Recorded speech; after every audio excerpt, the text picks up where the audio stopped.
Alrighty then, gamers. Good evening to all of you. Hope everyone's had a productive fighting game week and a nice Sunday afternoon so far, because now, for the next 3 hours, we're delving into something more intense. So you are now watching Bounty Hunters FT7. We are a weekly show match event open to beginners, intermediates, and the cream of the crop all alike. And tonight we are playing 7 matches of Guilty Gear Strive in the first to 7 wins format. I'm your usual host QK, and for the first time tonight, joining the commentary, we've got Mox. Hello, hello. Hello, hello. Hello, hello. So we've officially moved to season 4, right? This is season 4? Is it too late pretty to ask? Pretty much. It's pretty much there, you know? I think like the October patch will consider it season 4 officially, but close enough. Yeah, and the first patch, even though it had very minor amount of changes in, you know, in the text amount in the changelog, the implications of the changes were still quite profound. Perhaps like the most media sexy change, of course, is that we've got no more DPRCs and no more damage reward out of any kind of meterless reversal options. Yeah, I'm in pain and agony for that as a Viking main, but it is what it is. Oh no. It's interesting how people usually talk about just DPRCs, but in fact, I think Viken's probably the one that got hit the most. She got hit the hardest. Because that was a very useful technique to have. Yeah, parry PRC was useful to have, but I didn't see a lot of people using it. I think what's more useful was getting that red RC off of parry to do a combo and stuff like that, because now you're essentially, when you hit a parry, that's it. That's your entire reward, is just the parry. Oh, that yeah, technically that's like one of the few meterless reversals that actually still do damage. I mean, you still do damage with DPs as well, but you're not necessarily using a DP for the damage. Right. You're actually now using it for its intended purpose, which is to get out of the tough spot. And for have that other person get off you, yeah. Yeah. And for that function as well, it was not nerfed. It was not just nerfed, it was also buffed, because now it also covers the throw option. So it's a little bit of a blast from the past. Pretty much every fighting game before Strive, I don't think I can't remember ever seeing a fighting game where throws would have before beaten DPs. I think Strive was the first one, so, and now Strive has forsaken that concept as well. It's quite interesting. And the change is gonna play a decent role today on Bounty Hunters as well, since we've got quite a few DP characters on board. I think 2 Bridgets, 2 Chips, a Kai, and a Soul. And on top of that, yeah. You had an Oscar, but I mean, that's yeah. not really it's not really a big nerf to him. Speaking of Asuka's DP, like we've been doing some like safe jab quotations labbing on the Sin Discord, and the DP that is actually giving us the most trouble is Asuka's carded DP, because it's kind of massive. Funny enough, it's very hard to disjoint with Sin's 2S. Funny little tidbit. I just pray against Asuka, that's all you need. All you need is luck. I'm so happy we have one Asuka matchup tonight. It's honestly become one of my favorite matchups to cast. It's so taxing. It's very interesting, and it challenges you. I love being challenged, both on screen and off screen. Yeah.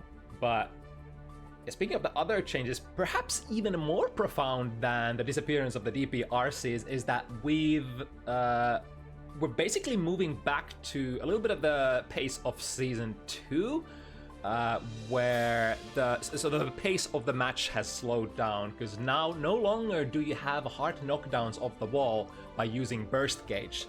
So Wild Assault no longer has any benefit as a wall breaker, and on top of that, the amount of burst gained through various mechanics has been toned down quite a bit, so overall there should be much less Wild Assault to go around in Season 4. Yeah, which I think most of us take with open arms, especially if you really hated playing against any character with White Wild Assault. That's finally something you don't have to think about as much. Yeah, I think it's probably gonna affect the big bodies the most, because while all Wild Assaults are really great, I think the white kind has been quite integral for the neutral plan of the characters who have it. And, you know, usually fighting games start with neutral, so if you win neutral, you're generally pretty good. Yeah, whereas the other Wild Assault users would have to make you at least block something, which technically not the most difficult thing in the world. Yeah, not the most difficult at all. I'm very happy that Blue Wild Assault was the only one that wasn't changed, because that was something that definitely needed to be addressed. Obviously, with White Wild Assault now being minus and Orange Wild Assault now having less momentum, I think was the change to that. I don't quite remember. Yeah, it's if it's blocked, it leaves you further away. Although there are some considerations for that being actually a buff, because we've been talking about it on Sin Discord, and like previously the old Orange Wild Assault kind of leaves you in a precarious range where you can be thrown for a lot of your cancels, and now because it leaves you further away, you're actually kind of safer to do certain strings of Orange Wild Assault. So that also is kind of like, was this really a nerf? I don't know. Seems pretty okay to me. Yeah, and Blue Wild Assault wasn't changed, which I'm very gracious about, because Bacik can still do her amazing Blue Wild Assault tether, and you get to sit and watch. Mm-hmm. So I think the best, sort of the best kind of use for Blue Wild Assault when you're playing a character who gets something really good for the for basically the advantage, like for biking, attach tether, or Bridget, throw down take out the yo-yo and put yourself in the best possible mix-up scenario, that kind of stuff. Yeah. But yeah, we've got a lot of new faces today on our humbly little FT7 industry show. I think it's like 5 matches straight, starting from the beginning, that we've got new players. I don't even know if we have time to go through all of these, because we're just about ready to get ready. Our 6 p.m. finish time, or 5 p.m. CEST, I think it's the more universal way of saying things. So perhaps let us direct our gaze into our first matchup of the evening. Let's bring out the card as well, because these are really cool. We love the cards. So in this matchup, we've got pietaa. Abba is our newcomer, representing, can I remember, Netherlands, I believe it was? Yes, I think. Yeah. It's actually interesting for me personally, because I met pietaa on Celestial, I think it was yesterday or 2 days ago, and she was playing a different character, in fact, was playing Elfel instead. So this will be super interesting to see sort of how her play is with her main. I believe this would be, based on rating update at least. She's the most high ranked with this character. And what a character as well. Abba, explosive, very high risk, go big or go home kind of character. But so is the opposition today, KS on Colt Lewis. That guy to beat that many players were dreading over the course of Season 3. Perhaps one of the best White Wild Assault users out there. Was probably considered like the best character in the game, depending on who you ask, for quite a long time in Season 3. Yeah, absolutely. I'd say one of the more nightmarish matchups for a lot of characters. The critique was usually that the only downside of Gold Lewis, the mobility and having to work his way into the opponent's guard, was kind of like sort of simplified, because you can just do White Wild Assault and it's very hard to call out. And it is still very hard to call out, like throwing White Wild Assault was the only thing you could do about it. But then, you know, the reaction is difficult, but not only that, it's kind of spacing dependent. You don't always stay at the throw distance, so even if you were to like react to it perfectly, it's not throwable. So, but now it's, as far as I know, -3 on block, so I think so, yeah, -3.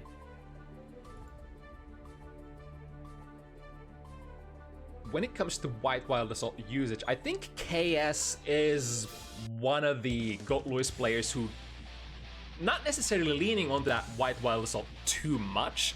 So perhaps because of that, because he never, you know, sort of completely delved into that kind of world and just basing their whole game plan around that move, maybe the Season 4 is gonna be better for him? I don't know.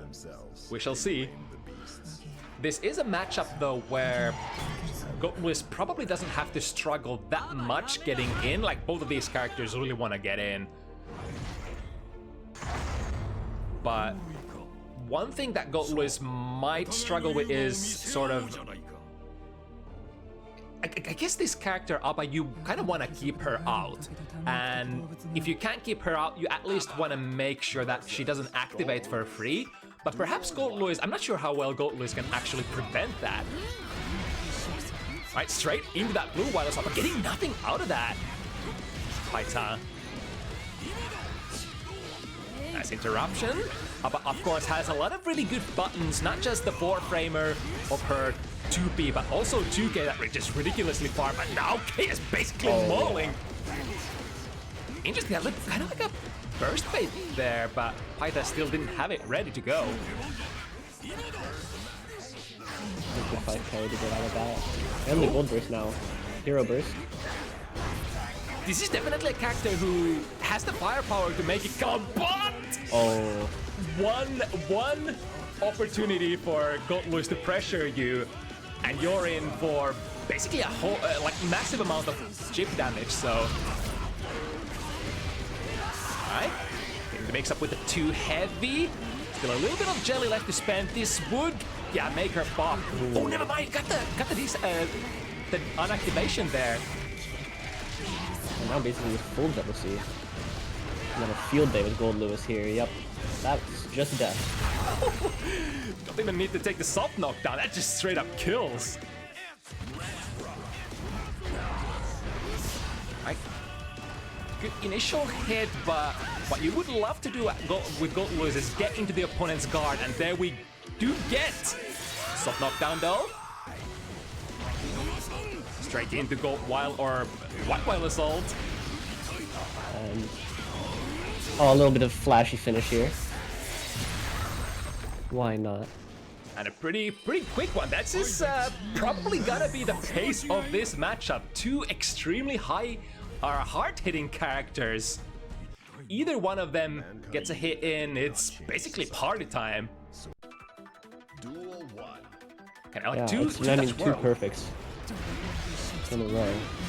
Well, it's too far to connect with that blue Wild Assault. Working with the normal mode is, of course, a little harder. You're probably actually like way more mobility challenged than Goat Lewis is. Oh, the pop is gonna come. Nice, getting to the activation again. Just at the nick of time. Oh, with the whipped grab. And this feels doubly bad. Like when you activate jelly mode, when you get touched, it basically forces you to spend so much of that while, you know, you're usually ending up in a situation where the opponent gets a combo in and then you pop and then everything is horrible. Yeah. Alright, finding the low, but again, the blue Wild Assault whips, maybe it doesn't matter. KS does have a burst opportunity, but chooses to save it for next round. That is, of course, the safer play here.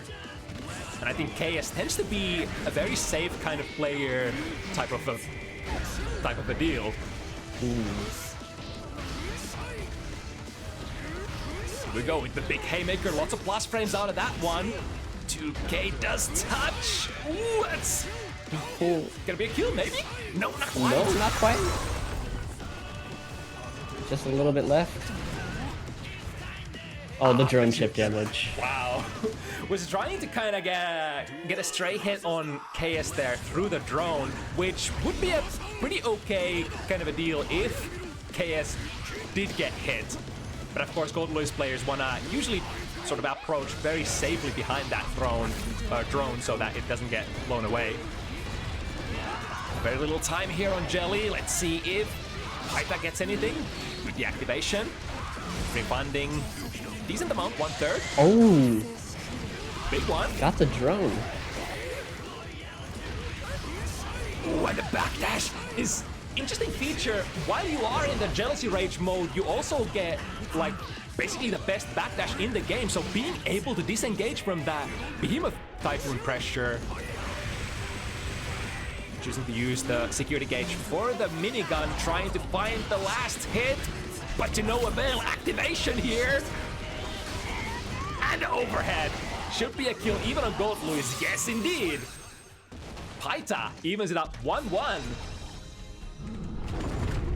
Very good gauge management, I have to say. Like, pietaa is not phased by the fact that they're on low to none jealousy. They will activate and they'll still kill just that little bit left, which is really kind of how you're supposed to use ABBA to the best of her ability. Yeah, Being comfortable with almost nothing. I think the hardest decisions on this character really come. Oh, nice skip there on the drone. That's what you get with Mega Mobility. Again, playing it safe, deactivating, just to refund a little bit of that jelly before you go pop. Even though she did get hit here, the prospects for winning this are still there, as long as you manage to, for example, find an opponent like that. Double jump, switching sides, not being able to backdash in the normal mode, unfortunately. Oh, the reverse though. This will And also maybe with a activate the decent mode. amount of jealousy. Yep. Oh, And the the counter hit cross there up! is gonna do it. Nice. And no way out of that was basically spend deflect shield and risk the 50 burst, or take this mix up. And a good interruption there, the 2K. I believe is that a 6-framer or a 5-framer? If I that's think it's a 6-framer, but I'm not entirely sure. I want to say 6 as well, because if that 2K is a 5-framer, it would be pretty nutty. I mean, it is pretty nutty already. Alright, KS hammering away. Oh, good backdash. Yeah, on non-DP characters, one of the go-to escape methods from that pressure is gonna be like use FD, push Gold Louis away, and then try to find a backdash out of Behemoth Typhoons. Ooh, Jungie scores a hit! Ooh. This will activate, but it's gonna be soft knockdown, and KS has that Wild Assault ready to go. Swings with the Behemoth Typhoon, though, takes a big risk and getting whiff punished by ABBA from the skies. What move was that ABBA used in the air? Was that JS? I'm actually I can't distinguish between JS and Jump Heavy. I think both of those have very good hitboxes, though. One of them tends to cross up better than the other, but I always forget which one it is. I think JH is like a forward hitting one, when JS isn't? I can't quite remember. Nevertheless, it's like her air normals are just probably, I mean, justifiably some of the best in the game when the mode is active. Ooh, very brave there. Finding a 2K mash against the Haymaker, which is basically the most plus frames out of the Behemoth Typhoons, if I'm not mistaken. Damn, moving so fast. It's really a hard commit, like swinging with anything. Yet KS actually does. Finding the Typhoon. And now the pop. That was slightly unfortunate, actually. When you're expecting your opponent to pop, you... Oh, yeah, the stop the time and see the Wild Assault. If I can knock down this, I think will be This baited. is blocked, I think. Yep. A little difficult to get But she doesn't punished have on the anything. normal mode. Yeah. There we Oh, go. good 5H. That's basically what pietaa was looking for in one of the earlier games. If you manage to swing at Cold Lewis through that drone, if you have like something that has a lot of disjoint, that's kind of a good kind of a deal. If you can land the hit, of course, if you miss it, you might get caught by the drone instead. A nice refresh there on the jelly. Soft knockdown, but I think Abba doesn't really matter, or like doesn't care that much as long as she has the resources to stay in Jealous Rage. Yeah, I think it starts affecting her. Oh, wait, that was a very good YRC to get out of that wild assault, but another one. KS basically hard committing all of those burst resources into this pressure. Very Strive-like gameplay. Now, as a result of that, KS will have to start this last round without any burst whatsoever, but does it even matter? Get caught by the big haymaker once again. Walking in the corner. Oh. Yeah, was kind of reading the Behemoth type, but I think that is one of the go-to defensive RPS plays against Gold Lewis, trying to deflect shield the normal before Behemoth Typhoon, so the Behemoths would whiff. Nice backdash again. Oh, that was actually a brilliant minigun, holding her that was so still. smart. Yeah, forcing the pop with that. I think as Abba, you technically want to get hit by that, because if when you're getting hit, it doesn't drain jealousy as much. Ooh, does it work like that actually? Interesting. It might. Nice, getting the very clutch deactivation again. Getting that 1/3 back. What was that? The FRC spending everything. And frame jumping out of the blue wild assault. Bam! Basically a full reverse of the round that we have had earlier, where KS committed everything, all of the resources to just checkmate the opponent. Now pietaa did exactly the same. Sees that the opponent doesn't really have a whole lot of resources to defend with. And it is last round, so go ham. And Abba, another character with Blue Wild Assault that can actually get something good out of it, can go directly into that install space. So, or I guess very some important cases you could use it to sort of refund as well, go out of the mode and into the mode. I forgot how the frame advantage exactly works. Ooh, misses the key grab. Bab's happy little accidents, just a frame kill here. Oh, was able to see the YRC detecting the first frame. I didn't even realize that that was actually a YRC that was starting there. KS was able to hold down pietaa long enough for the pop, and now! Oh. Speaking of pops, pop goes the weasel. Pietaa basically disappeared from that hit. Very classic round start. Wild assault pushed the opponent into the corner. Too early on the throw. Oh. Very brave. Once again, KS no fear whatsoever swinging against the Jealous Rage. I really like that, using the tension while being in the normal mode to sort of plummet yourself forward and keep your pressure alive. Now, perhaps worrying a little about the burst that KS is currently holding. There it is. Ooh, parries. But unfortunately, it's a very interesting tool where it sort of doesn't trigger any sort of necessarily advantageous positions, because like it just parries whatever you're parrying. It doesn't really affect the opponent's frame data whatsoever. So even if you do find a hit with that parry, it might still put you in a punishable situation sometimes. Alright, getting the cross up and the pop. Looks kind of tough. The drone holding down the fort. And KS has more where that came, but that was, yeah. Just about any character in that situation would be pretty much done. I like to think about, you know, Gold Lewis's win condition being like, touch the opponent and have 50 meter, and then the pressure is basically never gonna end. Or, I mean, the pressure will probably end after the opponent is already down. That was a nice parry there on the minigun, by the way. Yeah.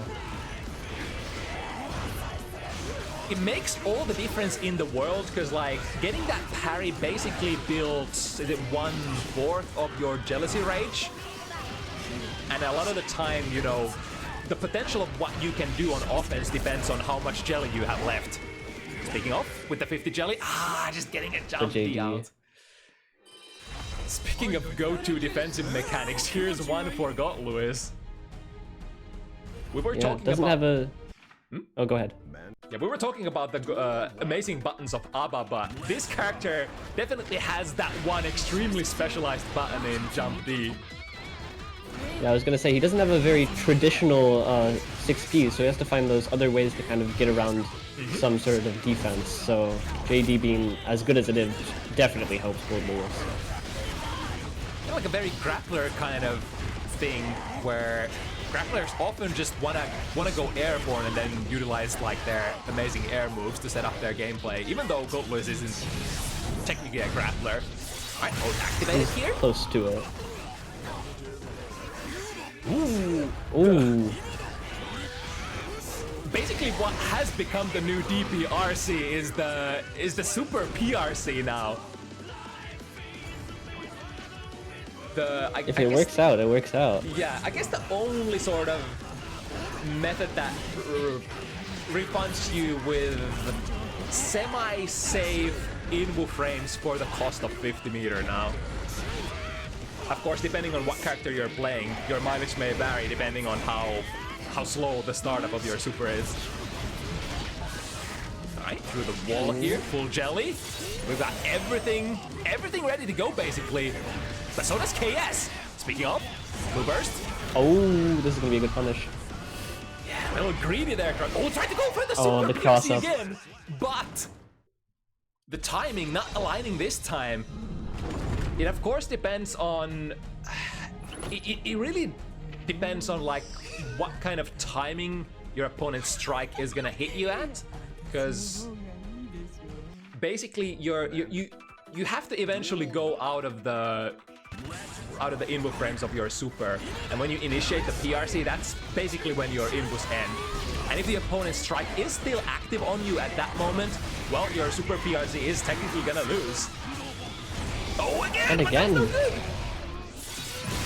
Getting the wall break even. Pietaa though will have to. No, never mind. It's not gonna. Oh, wait, it's gonna. Oh my god! So wait. Let me get this straight. If you are in a block string, you can still cancel into the uninstall, and that still counts as good. Not gonna force you into a pop, I suppose. At least that's what Pietaa has been doing here. That would explain actually why the uninstalls have been looking so clutch.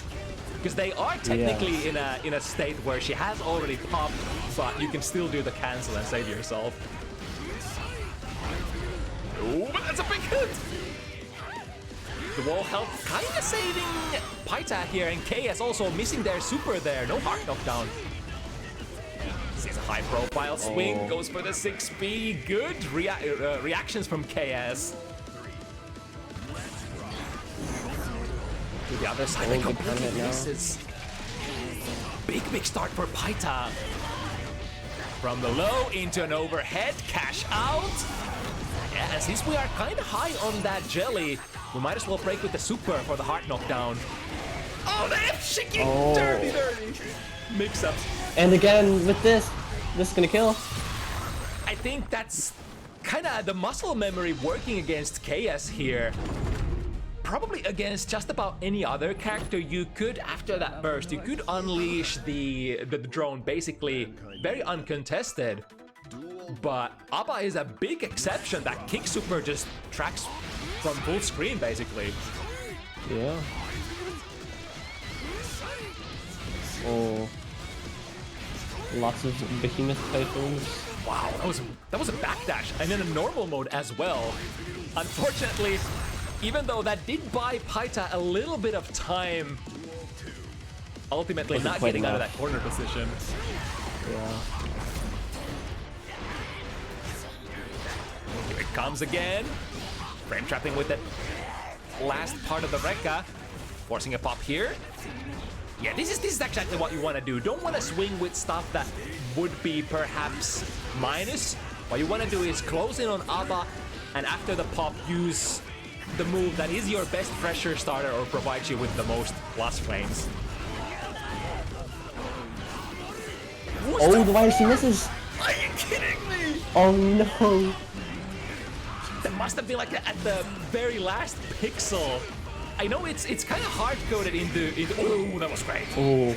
That's kind of what I was talking about earlier. Deflect shield to the normal before Behemoth Oh would no. make it with and then with punish. Really great defensive play by pietaa. That was a round with a lot of very minuscule things that happened, small little problems, but it just all added up to pieta's favor. Oh, great wave punish again! And this is, once again, normal mode still. No, you're not gonna go airborne! Close slash out of the sky!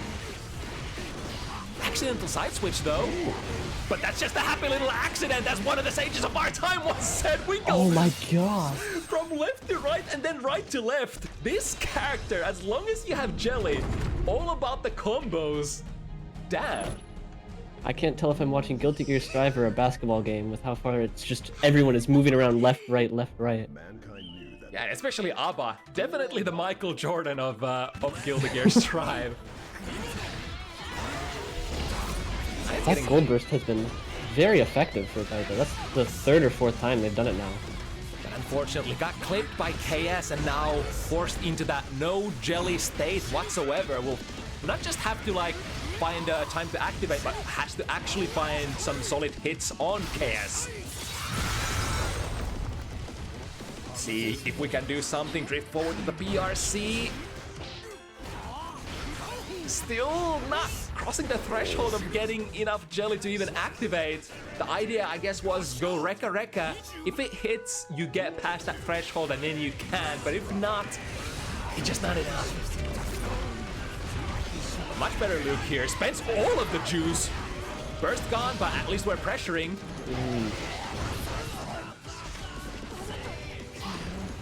Yeah, kinda, I think had to...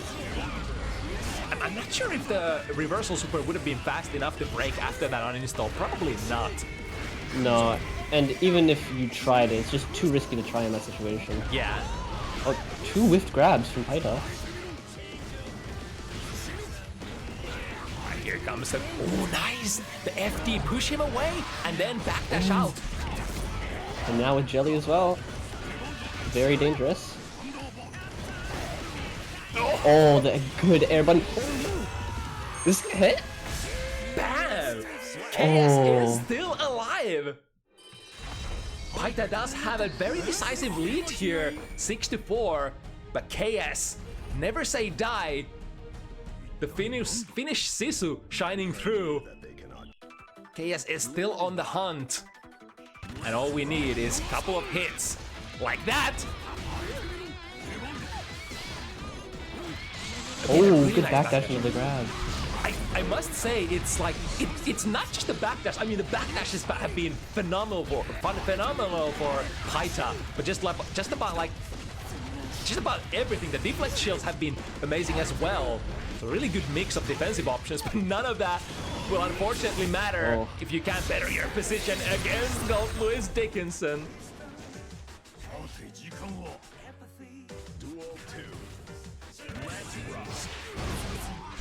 Right, straight into the record. And the activation low. Finds hit with that. OTG close slash. Going for the... Ooh. Kind of forced to get the knockdown hit. I think pieta had already committed to Danzai with the 2 hits. Finds the low. And tried to tilt over the drone. I'm not even sure if you can do that. But KS was... No, I think her hitbox is just low enough where you can't quite. Yeah, I would imagine so as well. Meadow wasting everything for a chance, but a good deflect field. Oh, Jumps over the drone, counter hit. So it's like... good sickers. Good jump, D. It's... These interceptions on the drone, when pieta is in jealousy rage, she has so much momentum, so much mobility that where other characters usually wouldn't be able to go airborne very easily against Gold Louis, especially against Gold Louis' jump slash, which is just big stop sign in the air. You get there so fast and then your air button has so much disjoint that you can actually challenge that jump slash from Gold Wars, I believe before it even goes active. Oh.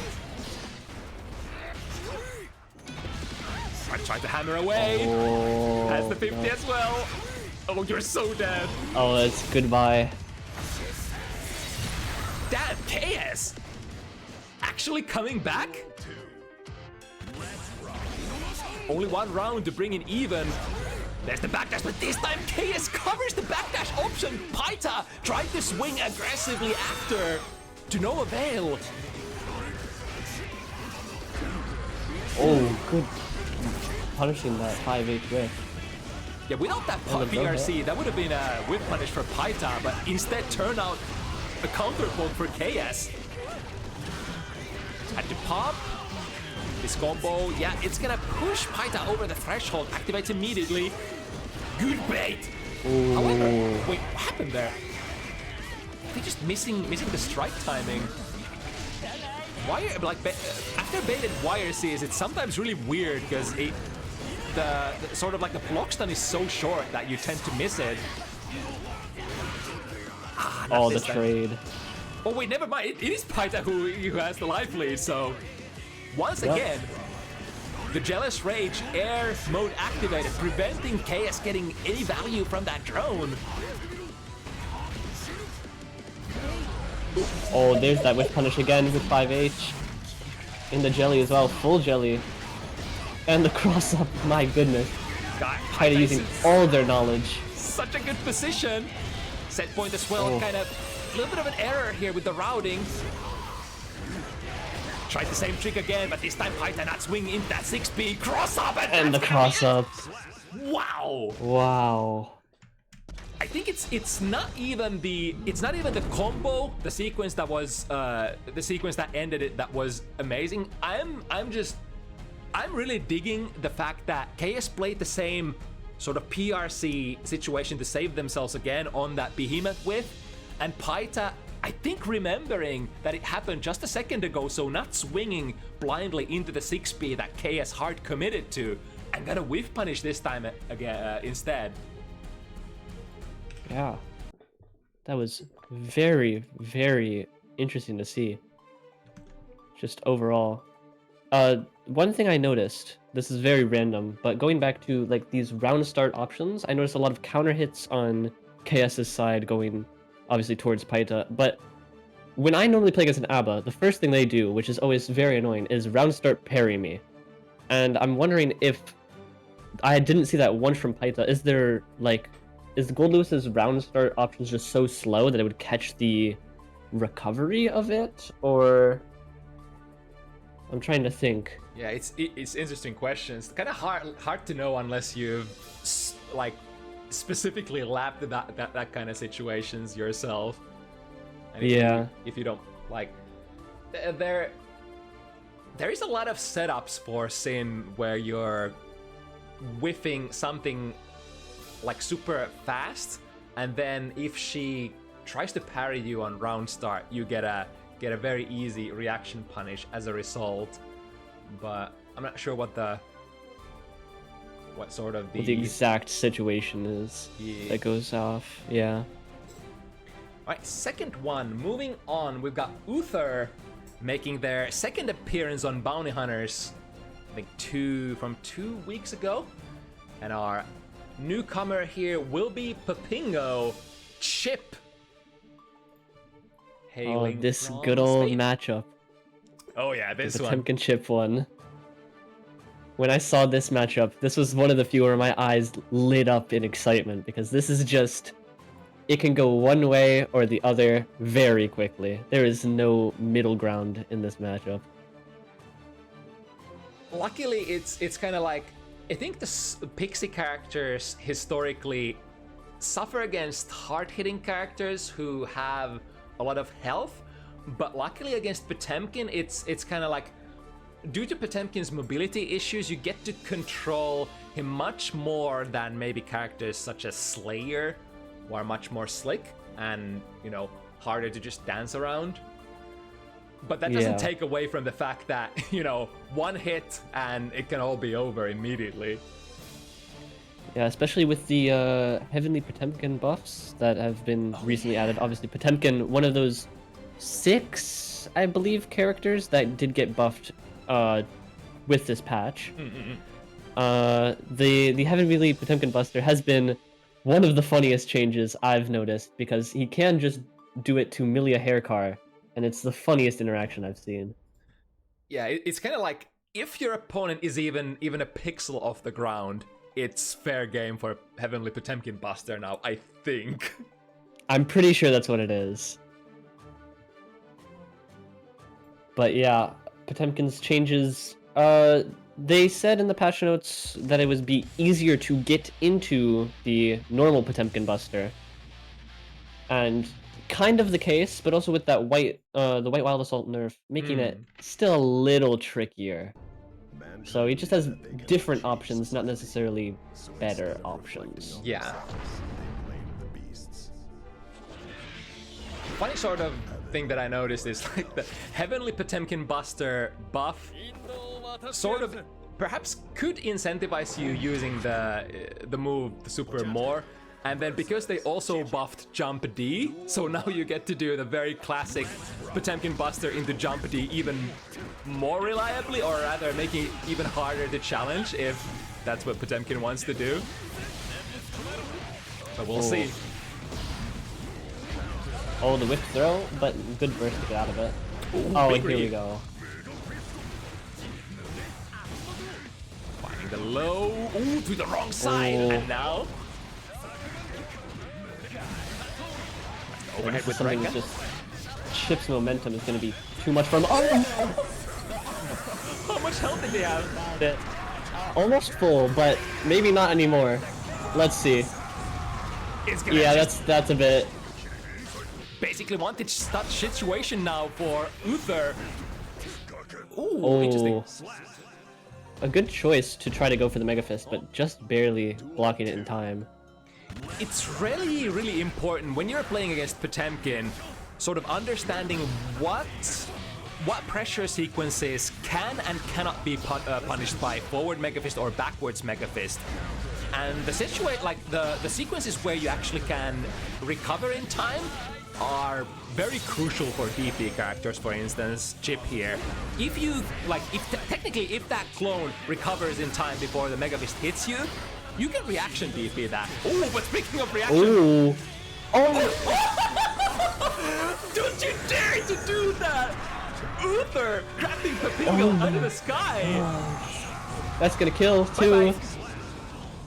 Oh my goodness.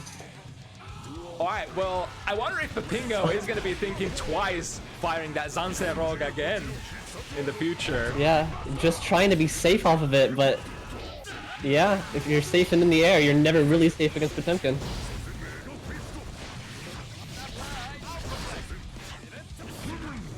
The back throw now? Ooh, trying to fully charge one. Oh! Oh, yeah, but target is grounded, so no deal here. Oh! Did he try the command grab, was that? Oh, had to commit there. So I think that heat tackle served two purposes. One, if Popingo is gonna jump, it's gonna put them on the ground, but also, since Popingo was so low in health, that potentially was a chip kill. I think it was a chip kill that ended up being... I believe it was a chip kill, yeah. Chip kill on chip. Oh, the Mega Fist. Yeah, the God move. Oh, good 5P match to get Chip out of there.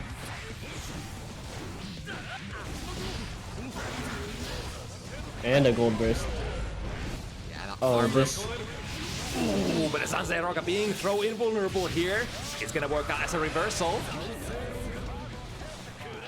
Technically could use DPs as well, because that was one of the things that was changed. Alright, hopping out of there with Potemkin Buster, or Heavenly Potemkin Buster. It is quite the expensive commitment. Oh. And especially so if it doesn't end up working out. A clone just tagging. I love Uther's commitment to it, to the Heavenly Potemkin Buster, doing it both times with their tension, but you do have to be a bit careful with it. Popingo is figuring out how to punish it fairly quickly. Ooh, interesting on their own offense, getting a gold burst. Yeah, so much juice can pretty much afford to do even unsafe or those armor moves with that 100 meter. Don't even need to spend any of that. All right, Üther boxing the corner successfully. Ooh, the whiff punish? Holy, Potemkin whiff punishing Chip? More likely than you think. Right now with the drill kick and... Oh, the deflect shield. Huh. Felt like there was no like effect. Yeah, there was no knockback. Weird. I wonder if Popingo actually crossed it up so the deflect shield pushed him towards the corner or something? And because deflect shield will never move your own character, that's why they remain so close to each other. That's like the only explanation I can come up with in that. Yeah, I think that makes the most sense. I don't see any really other way. I mean, Chip, the button in question that was used there from Chip was jump heavy, which has a tendency to cross up if you move forward with maximum velocity. Yeah. Oh, the armor. And the flick. Yeah, don't you try to go airborne here. Oh, did he jump? Oh. No, not this time. But the JD? Yeah, it's actually going to be favorable situation for Potemkin, I think, if you connect with the heat tackle while the opponent blocks in the air. What way? Hello? What? Okay. Thank you, Daisuke, for all of these hitboxes. Appreciate you. Oh, the P-mash. Oh no. Not this. It's funny you... Why not? Even more. Yeah, might as well try. I think the Uther tried the fully charged version earlier, but Popingo was ready to react to it, now returning the favor. Oh, the armor coming in clutch, but now the reversal with the... Is not quite gonna kill. Close. I thought that was gonna hit for a moment. I thought for 1 second I saw Chip's life flash before his eyes there. Is like if only Potemkin had some sort of tool to absolutely force the opponent to jump on wake up. If it was that like classic Street Fighter kind of shenanigans where you could command grab somebody from out of their, or I mean even classic Guilty Gear stuff where you could just throw the opponent out of their meaties. But I mean, Potemkin does kind of have he has the wall super, which kind of forces people to jump or try to just take the hits into the corner. But yeah, on wake up, it's not really a good choice. Yeah. Ooh, ends up right in front of Üther. Scoring those sick. Okay, interesting hitboxes. Chip jump heavy? Are you a good button? Yes, you are. Who's a good button? Chip jump heavy. Who's a good button once again? Oh, PRC to keep it safe. Wow! Oh, and Garuda. Oh, that was kind of great. Had to burst there to save themselves and then straight into the Zanzai Rock because they couldn't afford to block anymore. And in fact, it's not so close. So close.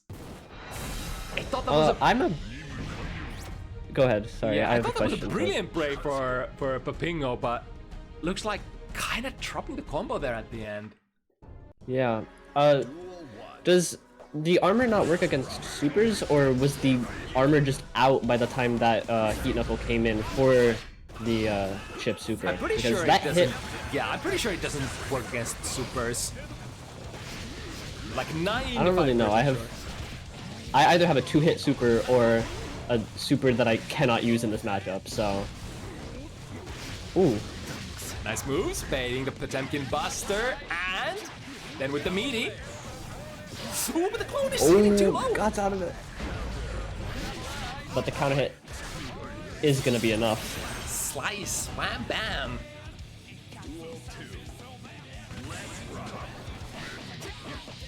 Oh, the 5P mash. It's It gets funny. me every time. Usually you see Chip Oh. like dashing into his K buttons, which are also kind of like P buttons, where you can chain them together infinitely and just start the pressure like that.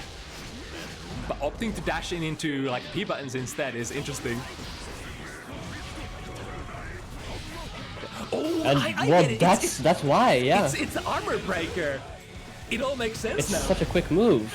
As well as that, it's stopping that Potbuster startup, so if they try to go for it, it just Right. gets punched out of there. Oh, the DP! That works. Nice play, but back throw, the wall, Oh, goodbye. Aegis deflector.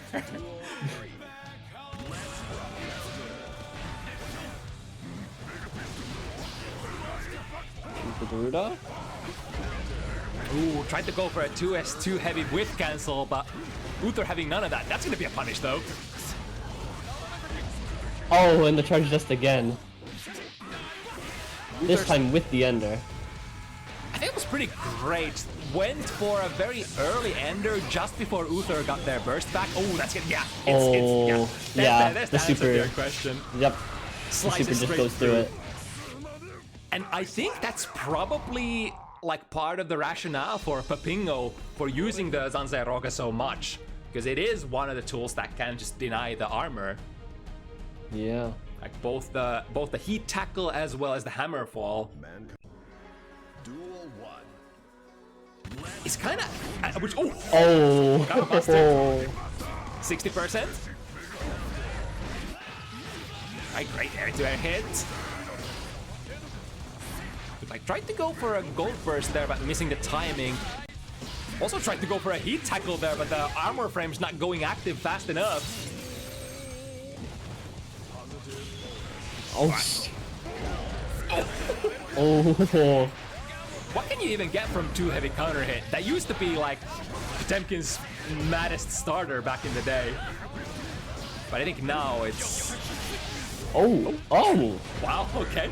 I mean, Okay. I think Banki Messai isn't really a reversal. I think it's... Is it throwing vulnerable in this game? I think it was in Exert, but I think not in this one. Oh yeah, not really. Not too sure.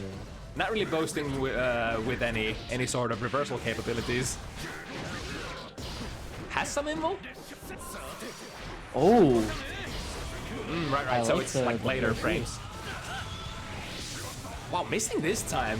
Chip with too much momentum in the air. To the other side. Death bites also got him. Oh. Still got him.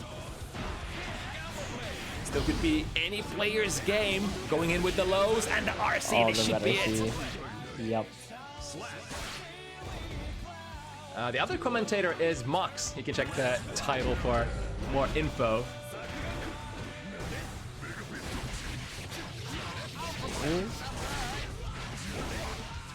Pretty big Nice damage combo, considering and, this is on Potemkin. With the hard knockdown as well. I think surprisingly, this is like one of the first times where Popingo actually gets the positive bonus loop gameplay going. Oh, the command grab now. Which is really funny considering that Popingo is very much in the lead here. Kind of like saying, yeah, I don't need this positive bonus garbage. Oh, just whipping by an inch. Armor frame is active. But Üther gotta be really careful here. No life to spend. Oh, tried the gold burst, didn't work out. Still got some decent Oh my stuff. god. Are you kidding? Oh. Lands straight in front of Popingo. It's tricky as well. If you have like basically no life to spend as Potemkin, then that kind of means that the armor frames are completely useless because you, as Potemkin, you still take that damage. It's not nullified.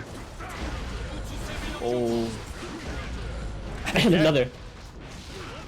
Alright, I will predict that your meaty is not gonna be meaty. Hence, I will armor. Oh, and there's the gold burst finally. We're gonna get to use the juice on something. Oh, this is a soft knockdown, so all options are available. No reaction whatsoever. Popingo just swinging. again. I Again, think soft knockdown. missing the Kara super. Oh! Hey, just deflector. Missing the throw as well. Oh my god, is that gonna connect? No, not quite enough. Damn, Oh Uther my has been gosh. so close with those heavenly Potemkin busters. I'm sorry, I'm still stuck up on that first interaction with the wall. Just Chip going back, getting the hit, and then going back into the wall. Yeah, because you always have to consider how he moves after the super. He's still hittable. It's like you hit the opponent, they can't do anything. But if there is something on the field, Chip can still collide with it. Yeah, it's not an animation until the near the top. Yeah. A little bit of RPS. Am I gonna go into the jump D or not? Missing with the heat tackles of that potentially being a punish. No red RC with full tension, but There it is again. The deflect shield does nothing, and it looked like Popingo was on the right side this time. Maybe that just has so much momentum moving forward. It's a very peculiar Yeah, I kind of think- situation.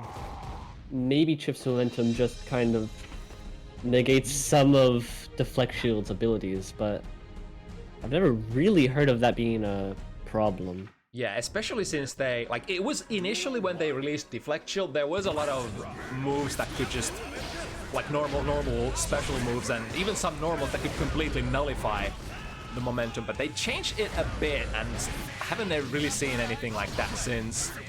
Yeah. Ever since 3.5, really, it was... Deflect Shield was a bit buffed. Mega Fist. Oh, Oh, get back BG. in there. Well, they are out, but so is Popingo.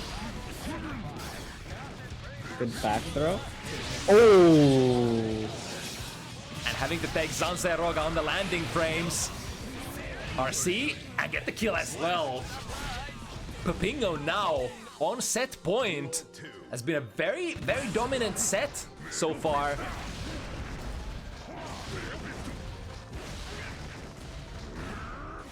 Good pokes. Yeah, these are so This has been- effective as well. It's been 0 combos, and Whoa. Popingo is basically dead here for a jab. Nice standing up. Blocks the overhead this time and the forward Mega Fist. There we go. Very committal. If it's blocked, is punishable, but in that last hit scenario, perhaps the reward is enough to take the risk. Ooh, but the overhead catches him, and the counter hit now. Oh! Trying to find counter hit. some sort of button to interrupt the onslaught from Popingo, and the raw super Oh, that's from gonna Rockstar. kill. Oh, wow. Alrighty then, Popingo zooming. I'm still... This is like a very... Oh, wasn't that 7 Oh. already? Yeah, I believe it was. I think they may have accidentally just not realized. What's one more extra for the road? Yeah, why not? Ended too quickly, you know? But I was about to say, this is like... sort of Chip... I wonder if it's because of the new patch changes. I guess to a certain extent, because you can't break the wall with Wild Assault anymore. But there's just very little, like... very little positive bonus to go around. Yeah, the positive time is kind of just not really noticeable anymore, in a way. You know, maybe it's because like Popingo hasn't been using the Kara cancel supers from Rekas too much. I wonder if that's just like not something in their repertoire.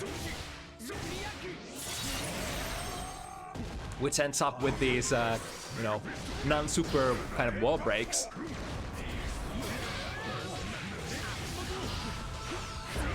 Oh, How funny is it if Uther wins here and they'll just keep going?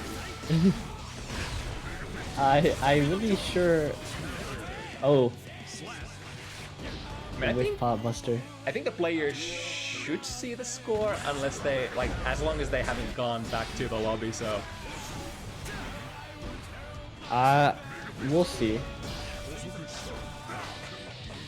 I mean, it wouldn't be the first time when I've miscounted as well. Maybe I put maybe I put a point on Popingo's account when Üther had a win. It's pretty feasible as well. Well, good block, but no punish off of it. Yeah, there's a little bit of a timing and execution test for getting a clean punish on Zanzerog. Oh, that's gonna count though. Oh, you know, this was worth the extra round. To watch this again.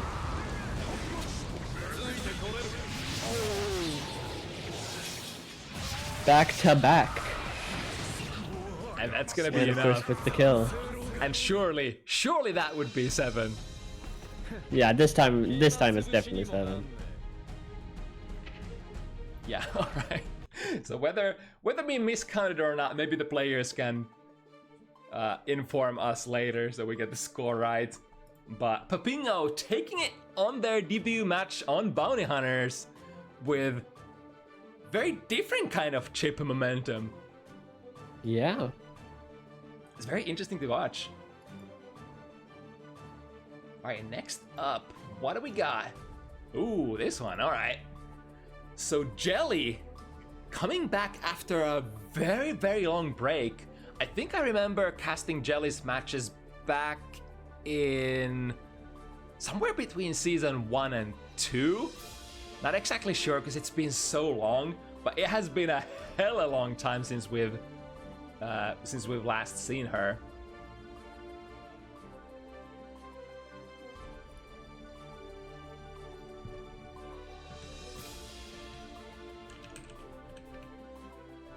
I think I have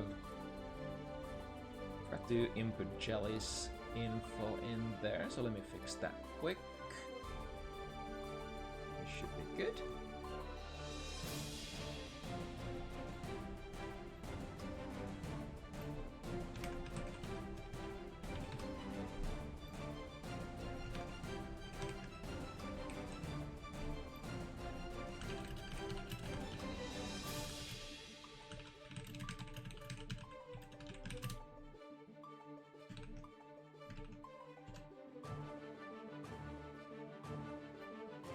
Alrighty. But Jelly, not the only rare site, or should we say, well, technically this is 11th's second game on Bounty Hunters as well, just like with the previous pair. So we got a little bit of new and a little bit of extremely old here. Yeah. Another one of those, hard-hitting, slow characters versus a much more mobile kind of a character. Bridget is a very different kind of game plan character compared to Chip, where Chip tries to dominate with mobility. Bridget is a little bit more of a keep away / control character. Can probably actually, to some extent, zone Potemkin. Yeah, obviously those very far-hitting normals just help her a lot, but I feel like from my very limited Bridget knowledge, this matchup is funky. Because you gotta keep Potemkin out the moment he gets in, it's just Potemkin's playground. Yeah. And of course you have your trusted friend, White Wild Assault, to help you out. Especially in matchups like these where, the opponent wants to stay as far away from you as possible. That's not to say that Absolutely. That's not to say that Bridget, would want to stay in that position forever. I think Bridget, as soon as she scores a good hit, scores a good knockdown, or is able to, set the yo-yo so that you get to go in and force the mixes, she absolutely becomes a rushdown character as well as, many characters do in Guilty Gear. Yeah, she's one of those ones where she either really wants to keep you out or really wants to go in on you. So it's sometimes tricky to decipher, especially because the player obviously matters a lot too. So some players just prefer to either rush in on characters you just stay out of, or vice versa, and it works out well. I know, because I think Bridget typically wants to stay out of Baikon's limited range, but every Bridget I know decides to just full-on rush in on me and kills me. So, big thumbs up to that. Yeah. Of course, you always have to consider like what is the opponent's win condition. So perhaps even if your own gameplay would be more lucrative going in, have to consider if that's like the only way how the opponent could play. Maybe some slowdowns here, perhaps. Yeah, just a bit. So this would be, I think this is Norway to Germany connection. It wouldn't be against the strategy servers if they didn't, you know. I've had problems where it's within my own country and they just said, no, you get internet problems today. So, ooh, good 6p. And the armor as well. Connected with the Mega Fist on airborne upon. Oh, hello! Ooh. And the counter hit with JS, I believe that is, getting the kill. Yeah, we're gonna have to consult the players after the first round. Yeah. In terms of if there's something to do about it and what they wanna. Oh, looks clean now, maybe? No, spoke too soon. Ooh. Good 6p counter hit into the air command grab.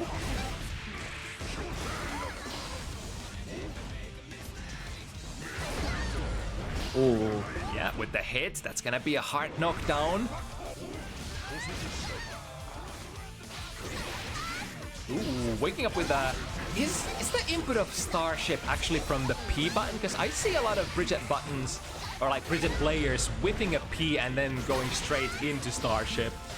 I believe it is. That would make everything make sense. It does reach. Damn, that was... I've never seen a super from Bridget from that far away. Neither have I.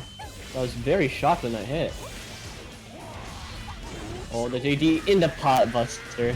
Damn. Fuck that one little pixel in particular.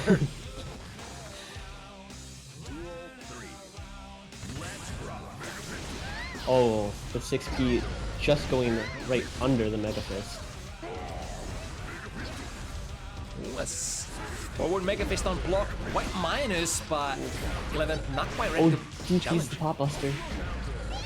And obviously, yeah, 2S is a very solid move for Bridget. Being a double hit. Multi-hitters.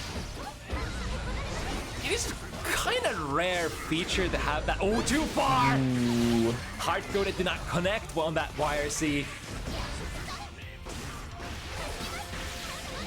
RC, Yeah, keep the pressure going. There's basically no defensive options coming from resources for Jelly. Maybe she doesn't need though. Clash. Clash it into the grab! And that's gonna kill as well. Oh my goodness. Wow. That's Whoa. definitely an RPS situation. So let me get this straight. That was like DP clash with Garuda, then 11th Then goes into DP and Jelly goes into the up grab. Well, yeah, they PRC'd and then tried to maybe catch some armor and instead caught Potemkin's hands. Right, there was the PRC as well.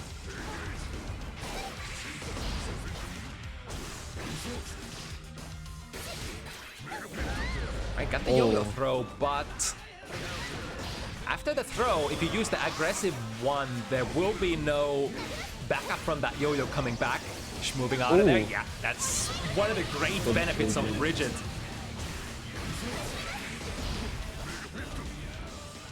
Now, unless Potemkin has another like 50 meter to spend, how are you gonna catch Bridget, who is like on the other side of the screen, just yo-yo sets and then moves in the skies when your Gigantor is trying to traverse the screen? If he works out. The YRC. Oh, the DP out of the pot buster. Damn, that would have worked in previous patch, but now DP is with the throw inwards, clearing the throws.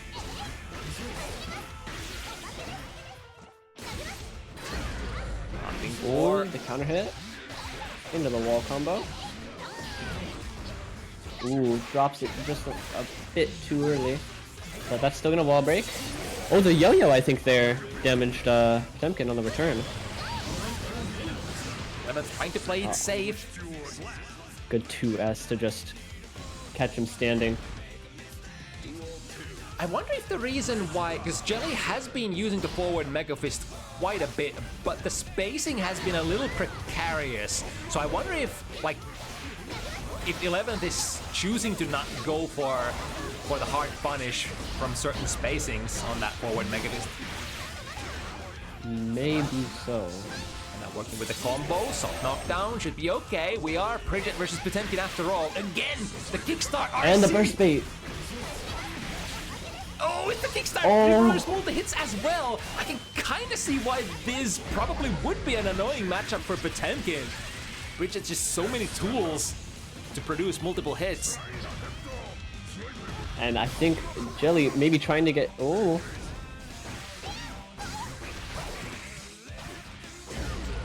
Oh, the counter hit. It's the delay. Just gets it for 11. So I think by default, the long combo strings, especially like the far slashes to her 5 heavy sequences, are gonna be airtight on natural cancels, but a lot of Bridget players usually try to opt to delay just enough so that you can create those nice nifty little frame traps between even the normal block strings. Yeah. Exactly what 11 found the hit with there. And now Jelly's corner pressure. Ooh. This is the meaty. Use the burst to keep the prey in there. And into the And buster. the pot buster. PRC as well. And the forward Mega Fist counter hitting as well. Using the multiple hits, and with the RC gets to continue the pressure, but sort of launches themselves into a little questionable position and getting poked out of there. Ooh, good catch with the 6K. And the pot buster. Kill? Yes, kill. Perfect. Alright, these rounds would definitely be super fast unless there was a little bit of stutter in the connection. Duel 1. Yeah. Especially when it goes like this. It's like one Potemkin buster in the corner into a successful whatever strike. And it's basically over. Right, here come the mix-ups. The jump D being the usual suspect. Ooh, I like that. That's the counter play, right? When Bridget comes in with the jump D, if you FD and she lands and tries to go for a close slash, the close slash will actually turn into a far slash when you makes you able to 6P there. I think what Jelly used.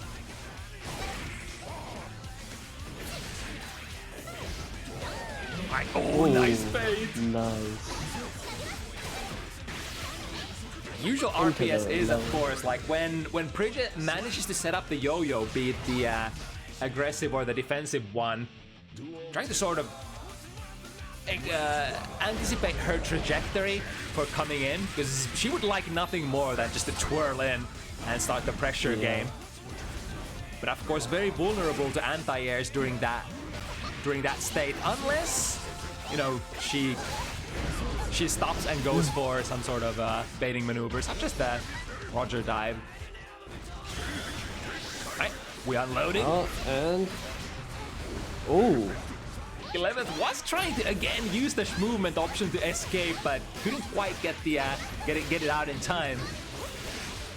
See the offense now though. Drop the combo from the 6B into the super plus frames. Hold this. Oh, catching the Mega Fist as well. Nice. It's kind of like almost like an option select. Yeah, in a way. Another time with the shield, I'm just jumping. Like Jelly trying to use Potemkin's big body to just kind of block her out, but yeah, Bridget can just get really high up there and right around the wall. It's kind of like I thought. It's even with the double jump, Potemkin just doesn't get high enough to prevent that, what's it called? Rolling, I think rolling movement is the move that it's called. Change society. Something like that. Duel 1. Let's rock. So I would wish I that was a mean, walking encyclopedia. would that mean that neutral Gigantor is just not a very strong tool unless you can like force a spacing where she doesn't have time to set up the yo-yo and just twirl out of there? I would believe so. Got the combo, missed the cross slash there. Oh, But again, just a little too far away for the YRC.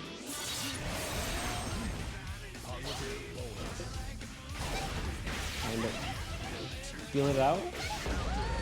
Oh, kind of Nice challenge. Oh, but the again. clash. Ooh, but this time Jelly not canceling out of the clash. And caught the wild assault there with the roll. Very nice. I think for basically both players, the sequences that they use, I mean, if you're DPing against that Garuda, there really isn't anything that you could be doing anyway, especially since DP RCs are out. And kind of same for Potemkin, when you're just sitting there doing the Garuda, it would be a lot of like a lot of active frames and a lot of just hit stop to go through, so you might as well just option select if you can remember in those situations. But this time, This time the YRC barely hits. It looked like it was so close to missing. Yeah, I was very nervous for a second. Oh, air to air. Bacik usually with super good air to air combos, but this time the close slash going into the wrong direction, timing not quite aligning for 11th. Ooh, but timing does align for that one. There's a yo-yo behind her. Oh, and baiting out the 60 with Roger to get the kill. I love that so much. It's kind of the tool that Sin had in Exert, because he had the air fireball that kind of could do the same thing, and now Bridget has that. I think it's like very few characters who have that kind of functionality. It's like Baiken with the air gun, kinda, and then Bridget with Roger super. Yeah, just characters that can kind of throw projectiles out of being in the air. Yeah. Can have that advantage. I'm trying to think of others, but not a lot of characters have projectile supers like that. Yeah. Some have without supers. Like, I mean, Kai can throw fireballs, and that's a very classic Kai kind of maneuver to bait anti-airs with the air fireballs. Although I think Kai's air fireballs in this game not necessarily like sometimes it feels like they do still extend Kai's hurtbox quite a bit. So if you're not careful, you do get like 6 speed out of your air fireballs quite often still. Yeah. Something interesting as well is it's not only Baiken's super gun that can kind of do that. You can kind of just bait it out and then do the JD.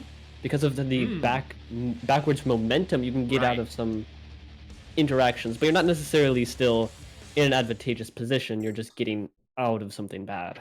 Yeah.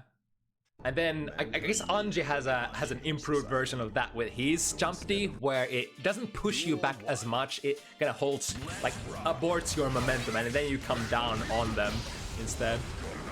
Yeah. Alright, going back into it, Jelly, or rather 11th with 1 game of lead here.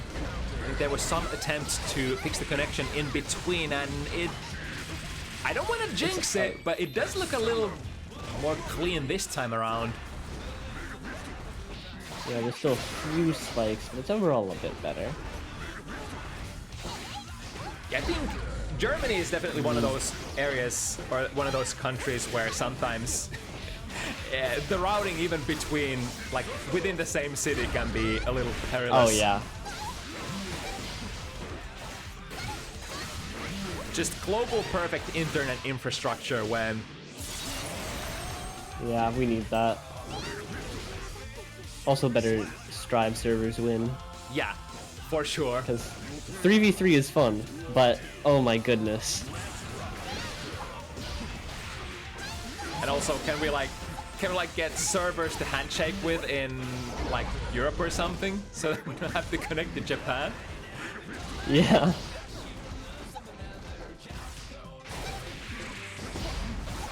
Alright, once again with the kickstart.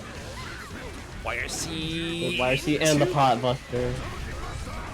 Such a classic, that forward Mega Fist into a buster. Although technically it's not quite real in this game. You like minus it's like -7 or something. But I think so far 11th has not been challenging it even once so far. Yeah. So still a question mark remaining whether it's like a gap in knowledge or if it's simply, you know, can't keep up with the pace of the match, which is a very real thing as well. Or if you're just, you know, not willing to risk it. Alright, yo-yo set up. And committing to the second twirl. Here we go, mix up time. Finding the low. And it flows so well. Not the hardest hitting character, Bridget, but you know, the sequences pile up on each other. And she just flows like, look at this. Oh, and the DP to get out of the pot buster again. Really using that to her advantage now that she can actually do that.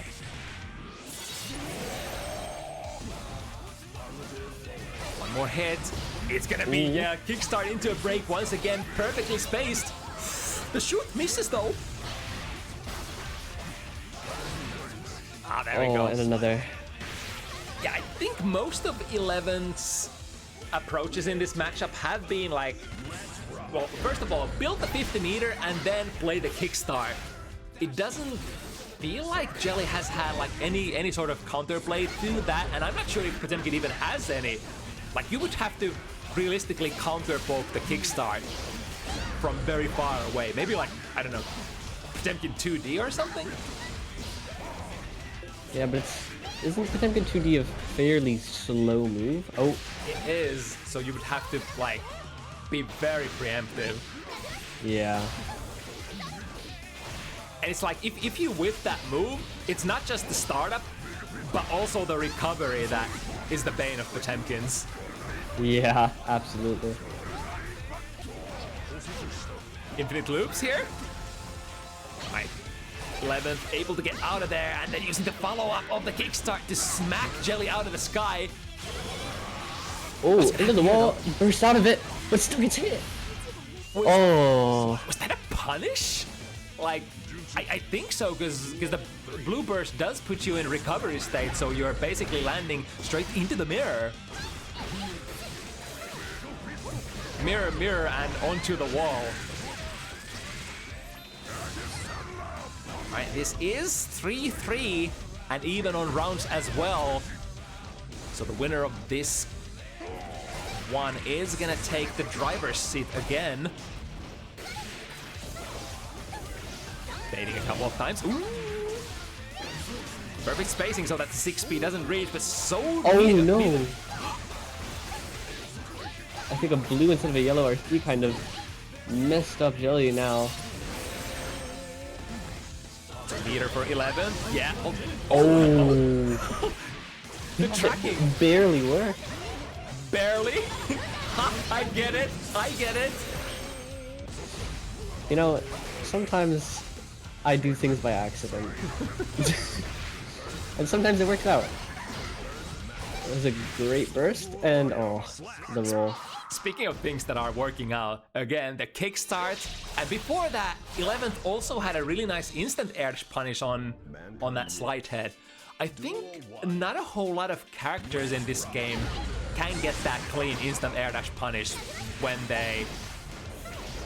Well, reacting to it is one thing, but even like on prediction...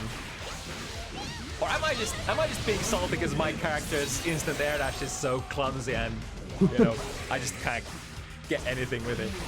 Maybe. Maybe. It's a solid maybe. A solid maybe from the crowd. Yeah, Bridget is definitely another one of those characters who have very good repertoire of air buttons, especially the jump slash. Tends to be the cornerstone of her air-to-air game. Oh yeah.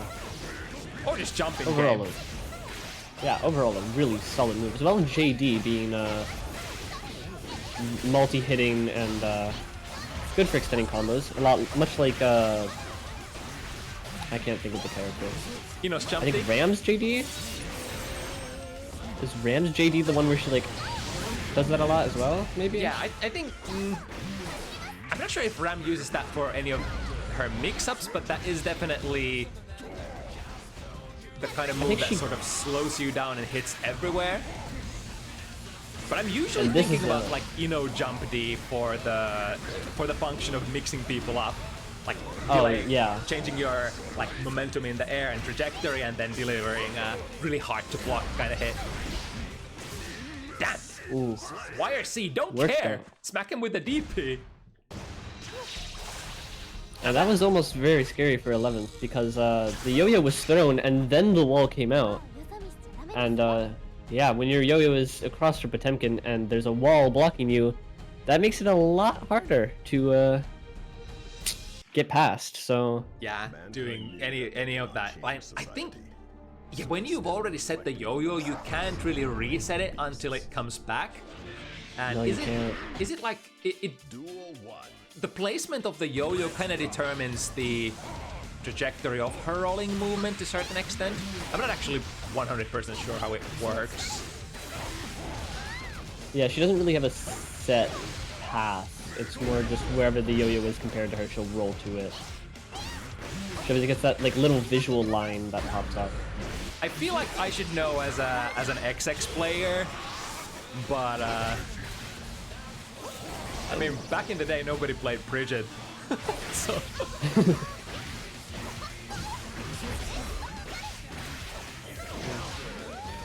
Oh, trade in Jelly's favor. There we go, the jump slash, the button in question. All purpose, what do they call it? Swiss Army knife kind of a move. Yeah. Alright, a big commitment there on the rolling movement. Oh, that's gonna be a whiff punish. Oh, good whiff punish though, yeah, from Roger. And 11th has started to build quite a bit of momentum for himself. Getting this round here would be extremely big. Ooh, slide HUD. Okay, I guess you can do that if you, like, of course the kickstart with the multiple hits is kind of meant to destroy the armor, but if you do the slide hit very early before Bridget gets there. Yeah, before Bridget can kickstart, I think that might just work. And Jelly wanting to fight tooth and nail for this one. Friend tap with 2S rings true, forcing 11th to burst immediately, and now take this Aegis Deflector.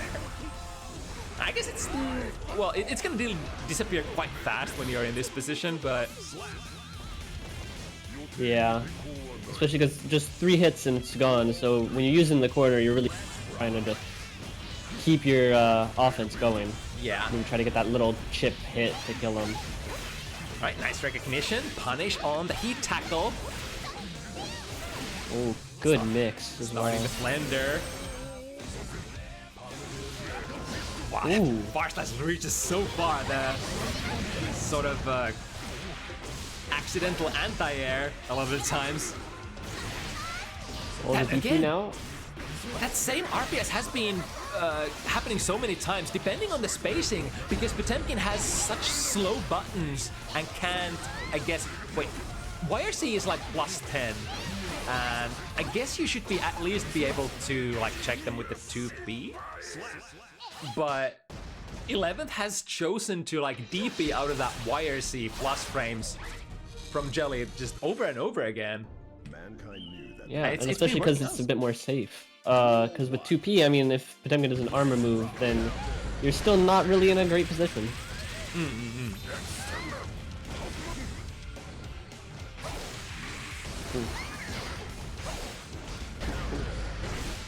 Even jumping over it, not good enough because you land straight into the 2S. Timing is everything. Jelly tried to swing 6B into that potential rolling movement. Again, if you hit a 6B, Roger's gonna get you. Oh, good throw there. A little bit of a mishap for 11th, but still looking pretty okay, unless you didn't have the 50 meters to RC. Oh. Touch the first frame of the armor. Oh, tried the pot buster again. That's a very small punish. And now as a result, It's a unfortunate. much larger punish. Yeah. And now 11th. First time in set point position. Let's see if Jelly can save herself out of this one. DP coming up once again.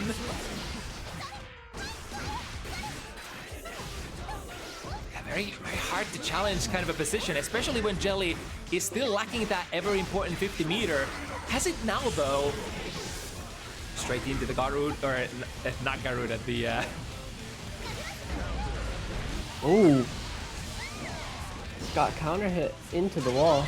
yeah, much more value from that. Using it as a more of a combo tool for that one. Combo and pressure. Oh, that's the DP cancel again into DP and Jelly. No cancel on the clash. Could potentially be last hit kind of a situation. 11th is rocking with the 50 meter. Jelly uses hers as well. Next hit so important. The knockdown. Oh, it gets their 2S. Threading the frames. Somehow still alive, Jelly. Still fighting. A good start here for this round. One buster tried to go for it, but 11th having none of that. Oh. Really cool corner carry. Has the yo-yo set up there as well. Approaching from an interesting angle. Oh, he's gonna collide! Oh. Unless break Yeah, just in time. Stop just in time, yeah. Ooh, just letting it rock. Oh. Oh, that's so unfortunate. Mega fisting into the corner. Or perhaps Garuda it's hits. simply a setup to invite 11th into the back throw. Yo-yo setup. Tried the 6B, but not. It's gonna be too tight. Oh, but the back throw. Wow. Exactly. Win through defense. All right. If I don't have frames to press any buttons, I'll just wait for you to come to me and then use my 2-framer, which is the throw. Yeah. Mind you, that has slightly increased range as well for Potemkin. Potemkin and Nagoriyuki special.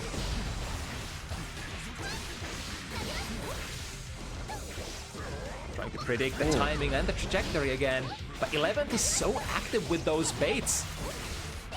And the counter hit now. Should get a solid, decent amount of that wall break damage. Massive life lead, but for how long? Let's see if the mirror can remedy the situation. With punish there, 2k from the 6k. And this might kill with the extra tension left. Oh, not quite. Hello? Roger said it. I'm going the other way. I'm going back home. Bear, you good? I must leave now. My people need me. Straight to Mars. Oh, what's that? Oh, I think the first time we see the 2 heavy versus forward or a Mega Fist interaction. Or is it actually been one of the few characters that can challenge the Mega Fist hitbox? Ooh, tough Good situation hit. again. the 2S counter hit as well. Full tension. Yeah, hard knockdown this time. Cash out with the bigger super. And Oh, just staying there. Not taking next any to risks. standoff. And this is the last one. Not quite. The DP gonna be enough. All right, fighting through. I guess plowing through the mud that was the connection, but Yeah. in the end we do get there. 11th, scoring. I forgot if 11th had a win on their debut match initially, but if not, well, this is a scorecard has been Improved. I guess that's a good way to put it. That doesn't comment on whether 11th had They a won or win previously lost. or not. Yeah. Yeah. Alrighty then, moving on. We've got more ABBA on the horizon. The pilot is going to be Meadow. And our newcomer for this particular matchup will be... not Bacik. So if I know anything about Polish pronunciation, this should be... is it Bacik? Is it Bacik? Bacik? It would be super unfortunate if we call this man Bacik and it's just not that at all. I'm pretty sure it's a They said Bacik. good. They said good. It's All right. Bacik. Yeah. Just a basic Johnny play. The basic Johnny player.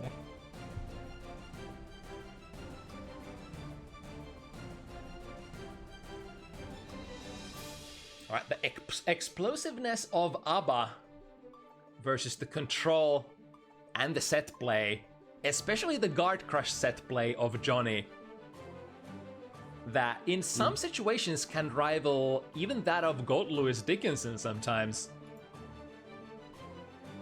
Yeah, and this is the third matchup now in a row where we've had one of the newly buffed characters be in there, because Johnny being another one of those characters that got the buffs.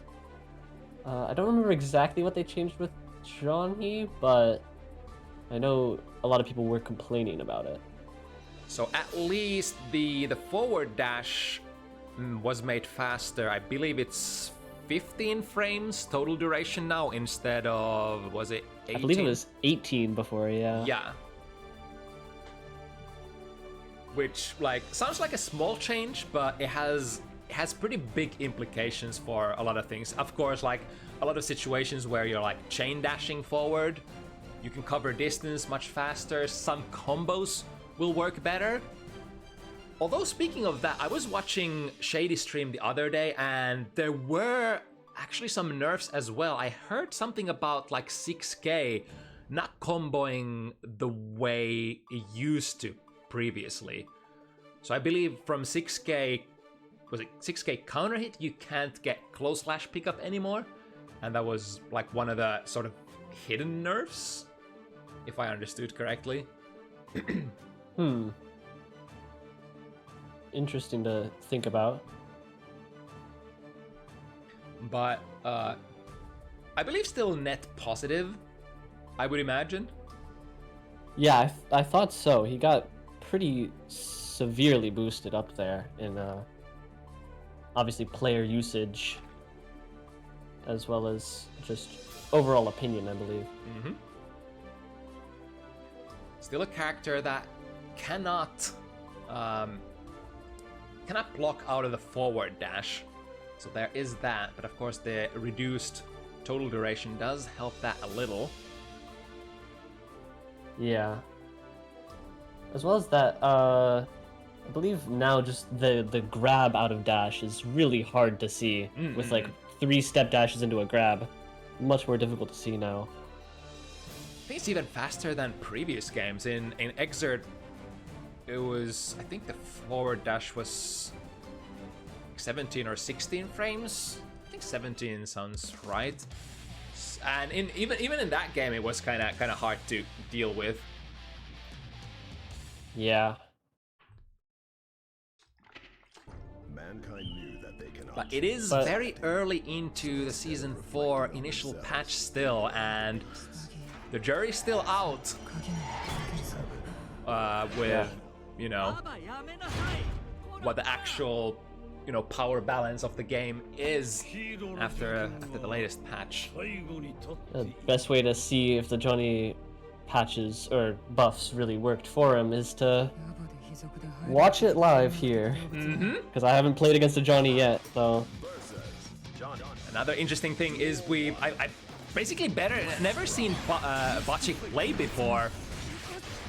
And there's quite a bit of you know, player expression to this character as well.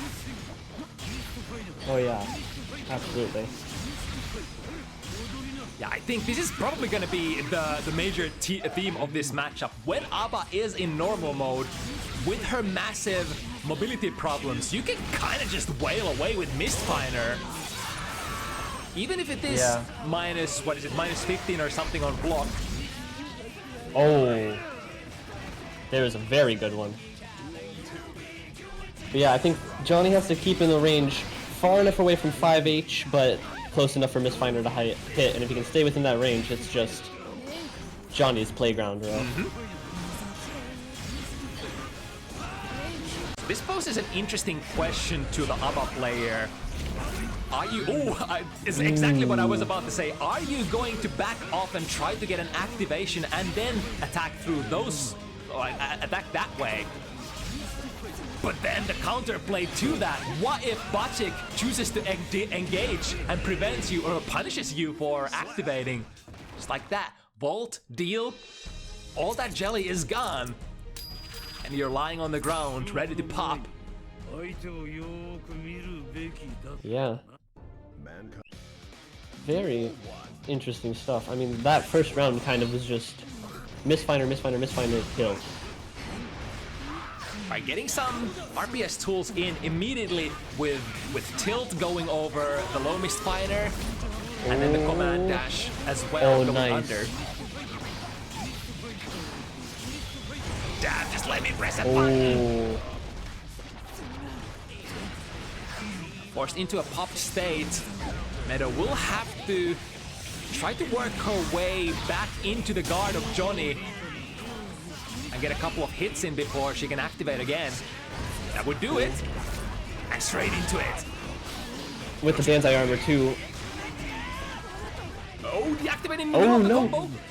Oh my god, swinging was that 5 heavy but extending into the throne. I think this kills, yeah. Damn. Mistake on the spacing. And Bacik ready to punish for it. There we go with the command dash. Once again, round starts, and we're in. That's so much jelly. If this ain't Meadow's round, then I don't know what will be. Oh, the punish is all there. Interesting, choosing to burst here. This will be a lot of life to try to chew through for Bacik. That's cute, that's cute. Increasing the jelly by parrying the super. Oh, I actually really like that. That takes a decent amount of knowledge to just know. Yeah, you can try the super, but it's not going to do a whole lot.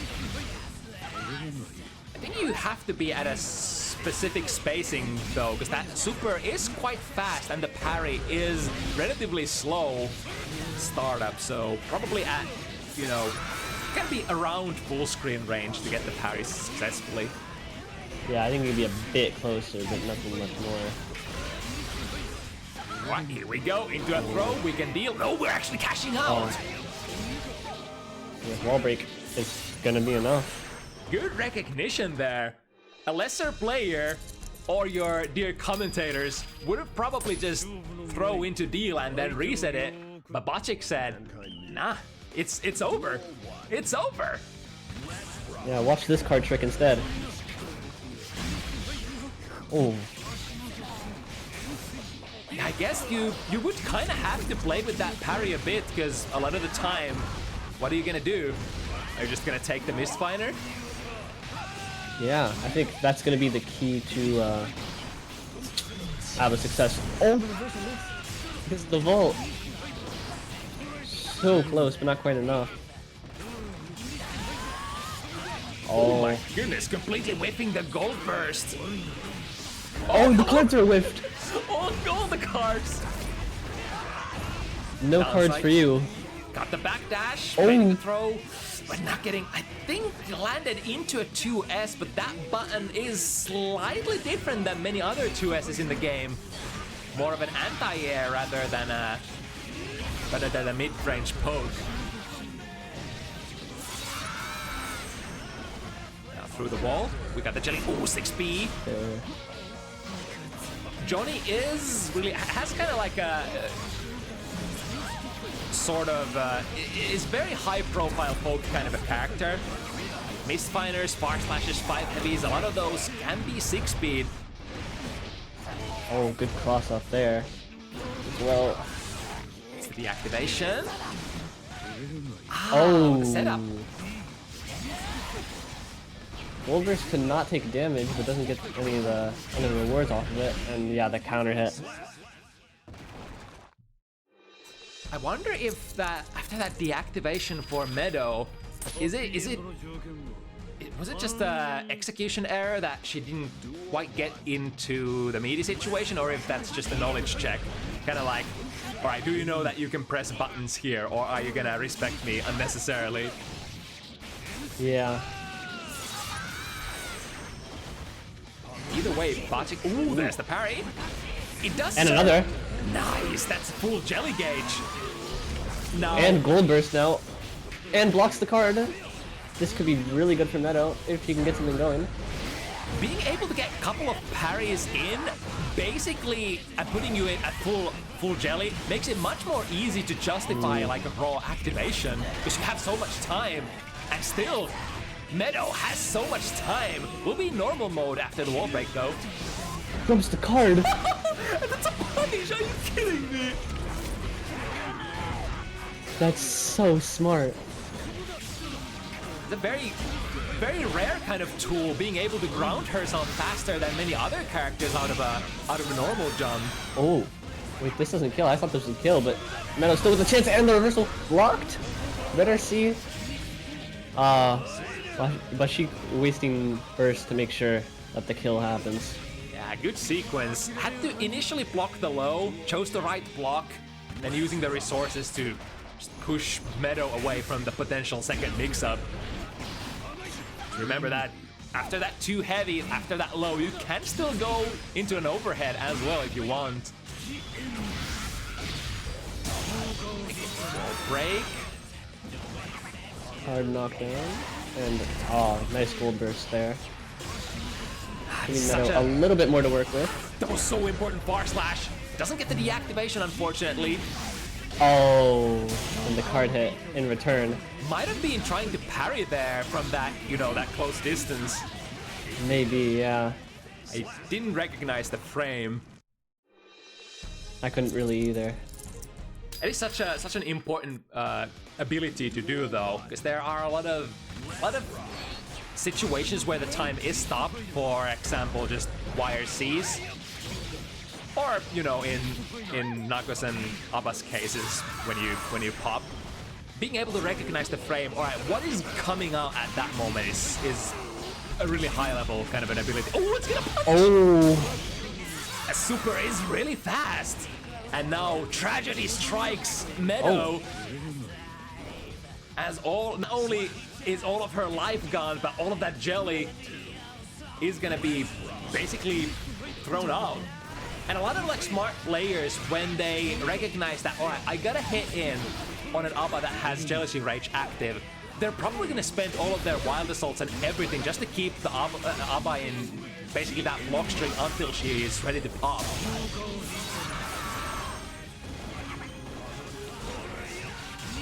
And that, yeah, that low just being enough. Damn, Bacik is being relentless here. Meadow has had some really nice and clutch RPS wins, but I think the problem is the frequency. All of those gambles. Oh, is Meadow? Oh, okay. We're still here. All right.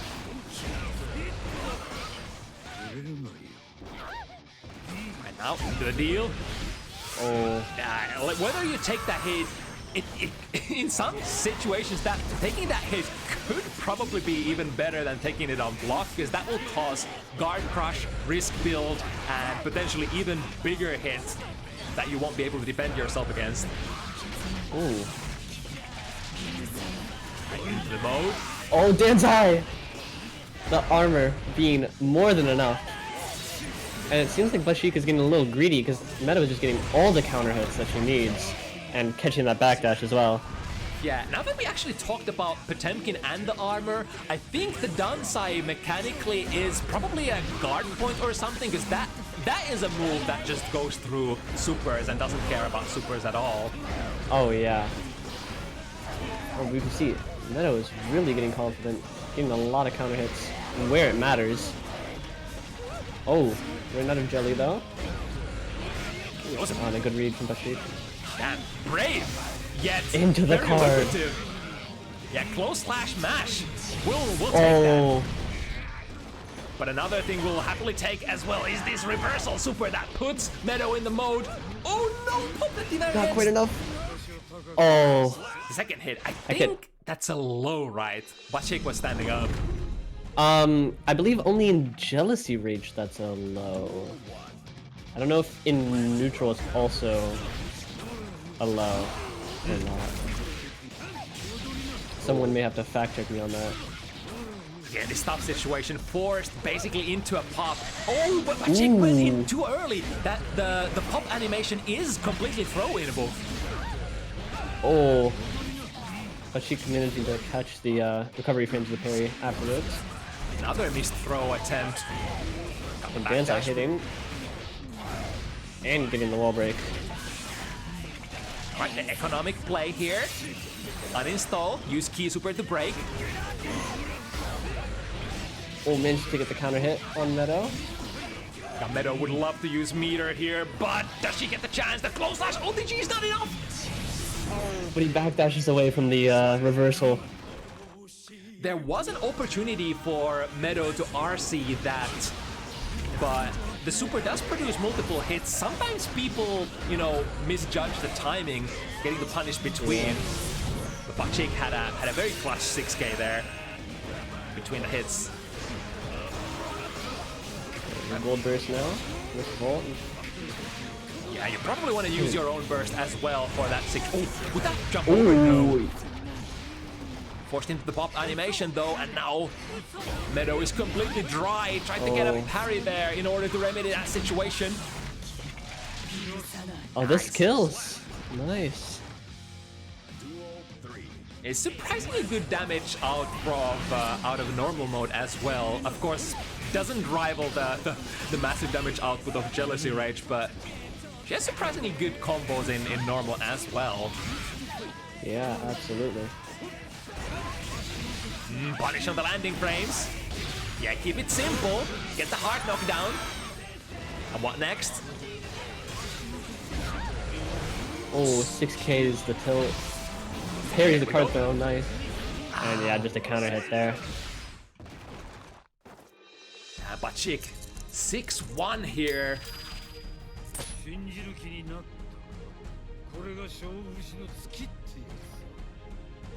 Always able to get that one round, but then it's also that Bacik is playing so fast, so aggressively. It's like even when Meadow manages to land a couple of hits, Bacik is always ready to RPS, especially with that, you know, super strong close slash of Johnny's.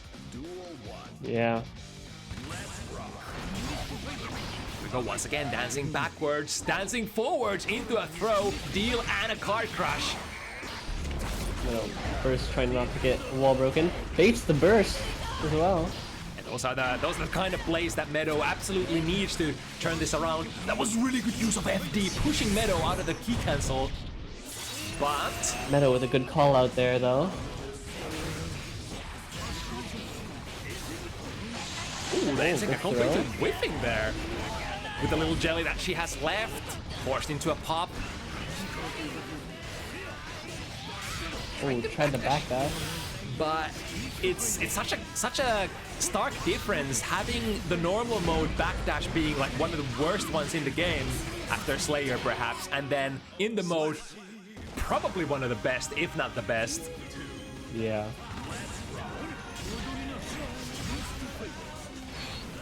Trying to find the hit, but look at this Bacik just dancing around those defensive buttons. No 2P, no 2K for you, man. Oh, tried to deflect shield. Yeah. God, the read on point for Bacik. 6K beating tilt a lot of the time here. And obviously, getting the J, standing for his name. Damn, and slowly the buffer for Meadow is running out. This will be the first set point for Bacik. Meadow will have to run the nuttiest 6 games of her life probably to come out of this pinch. Oh, good parry, especially because it beats out the 2H still. That was a very fast sequence of good reads and another one. Now Bacik is out of universal out of resources, has to rely on the universal mechanics. But perhaps there's no time for do any of that. The wall gives in a little too early, so soft knockdown here. Super. Oh! It goes out there before. That's actually amazing for Johnny. That's so good for Johnny. But Oh, Meadow pulling it out. Yeah, ain't gonna be enough, and Meadow is still alive. But damn, the power of that kick super for Abba, especially in the jealousy mode, is that it trades so favorably. Like no matter what happens, she always gets the better of the situation, unless you're contending with a super that locks you into animation, such as Johnny's Joker trick. Unfortunate miss on the gold burst. Meadow is gonna lack a lot of her important resources for majority of this round, or of this game even. Should we punish? Good punish, though. Too bad it does so little damage in normal mode. It lacks the hits and you don't get to pressure your opponent afterwards either, so it's more of just a utility kind of check. Super. Ooh, right, good 1, block in the 2. 5-8.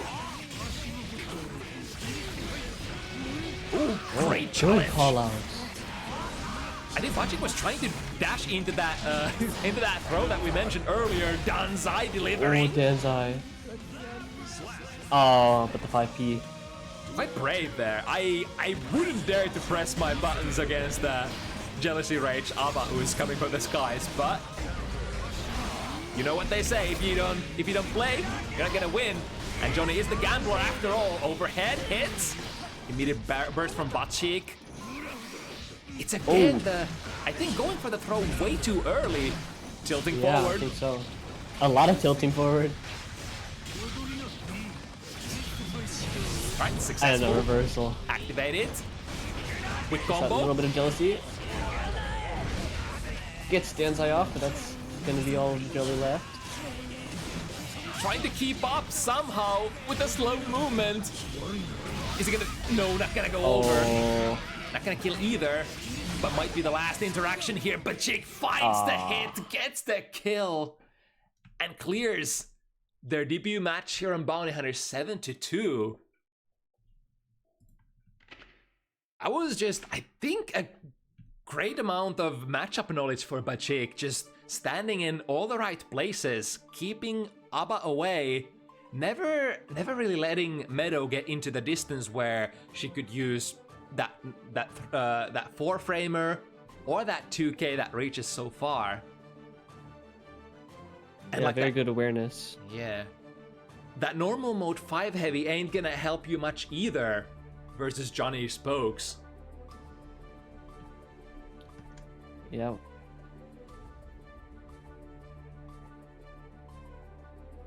Oh, but here it comes. The Asuka matchup should be lined up next. And let's see. Let me quickly check the pronunciation instructions on...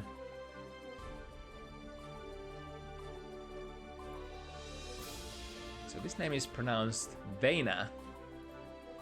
Vena, okay. So Vena are Slovenian first-timer. I think the last last player of the evening making their debuts. What a character to make your debut with, other than QK's favorite, is the Asuka.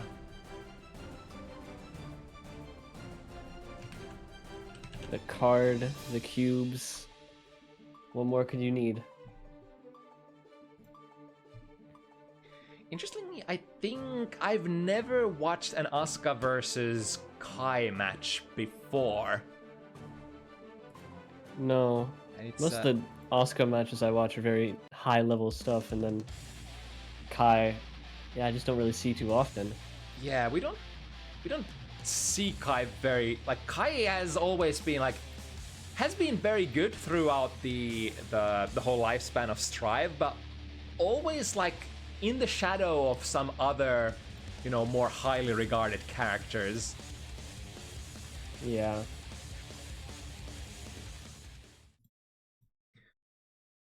But the most interesting question here is like, so baseline is you probably want to poke on cubes. What would Kai cancel most optimally into? Because depending on the trajectory of those cubes coming at you, you could of course always go into Stun Dipper, but if the cubes are kind of on a downwards trajectory, such as after, you know, that what's it called, the big gate, the God, I'm planking up on spell names again. There's too many. Arpeggio, that's it. The arpeggio kind of spells that send waves of cubes at you will kind of prevent you from canceling into anything. So you're usually trying to poke into standard cubes if possible. Ooh, breaks the DP. It's kind of like the kind of awareness that you have to have in this matchup. Probably a lot of the time you're spending looking at the screen is looking at Asuka's hand, regardless of if you're the Asuka player or the opponent. And now speaking of the arpeggio, here they come.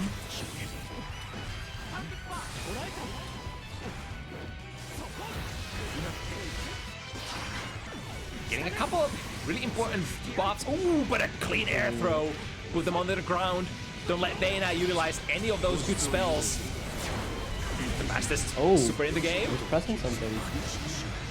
Drop the meteor. Tried to get a Sees poke the with the OTG. projectile. Nice.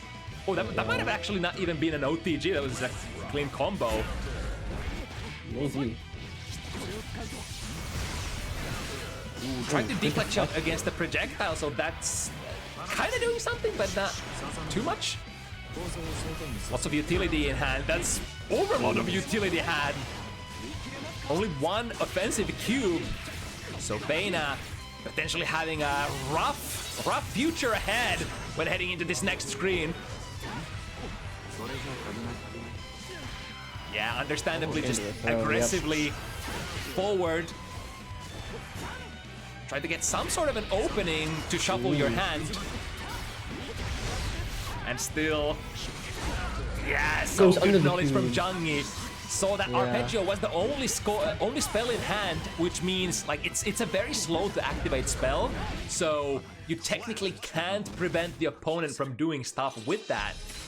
So running under, poking with a close slash, and getting a kill. Just so. Yeah, Jungie. Well done.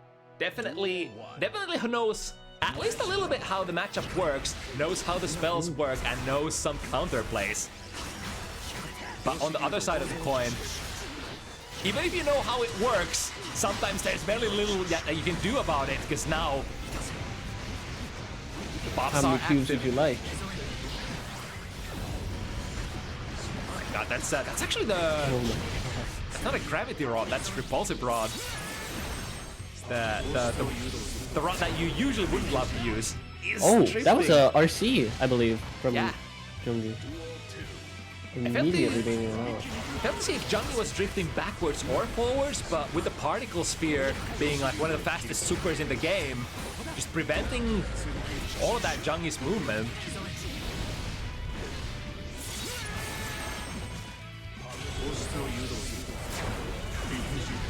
catches the back dash.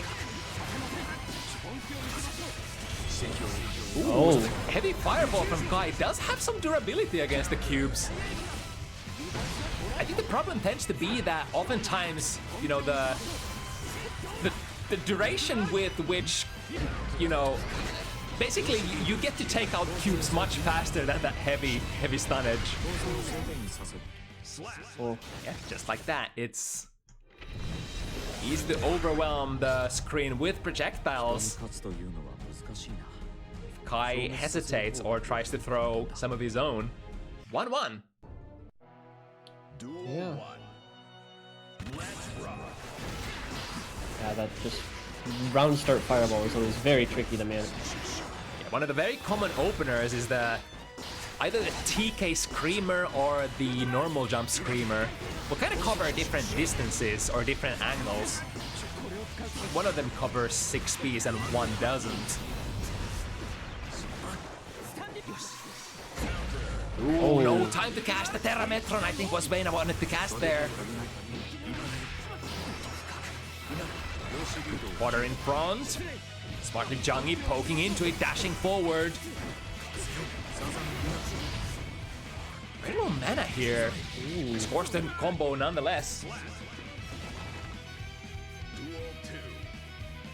I guess if your opponent is airborne, there's much more that you can do as Asuka, even when you don't have spells to go. Oh, it's a funny trajectory from that. Boing. Get the wall break. Take it with a spell. This is a soft knockdown, so it has to go into the particle spear to stall for time.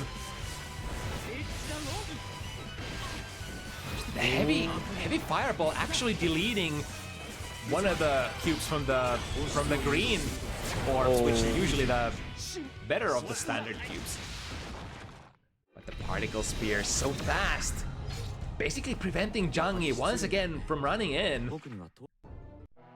Yeah, and especially because with no mana on Asuka, you just kind of need to run in. Yeah, You feel. absolutely.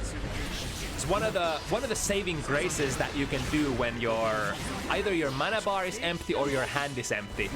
The two tools that Yeah. you are generally looking at are this particle spear or his 2D. That one right there. Yep. Basically a projectile that you can produce on command, even without mana, even without spells. It's kind of hard to deal with. Of course, it is a kind of a standard fireball in the sense that if the opponent is jumping over it, you're gonna get punished really badly. And starting with a DP card in hand. Lots of opportunities, lots of options here. Setting up the staff. Ooh, nice movement. And again, Jungie. Oh, RC saves him from the Akilametron. And now, Mana Shield is gone, soft knockdown, but this is pretty much the only thing that you can do. And I wonder, can Kai do anything about that particle sphere? If you know it's coming, I don't think you can stun dipper under it. Maybe RTL through it is what the other Kisk boy can do. yeah. Oh, colliding with only the one. Acceleration is active. Nice combo into the Rainbow Cube. Oh wait, is Vena in test case 2? I think. Yeah, Vena is actually in test case 2, so the or was for a little while there the test case that is the least used out of the 3. I mean, technically as less used as the test case 1, but technically because you start in test case 1 from every round, you're kind of inevitably in that for a while. Oh. Interesting spell hand to start with. Lots of mid-range fodder here. Yeah.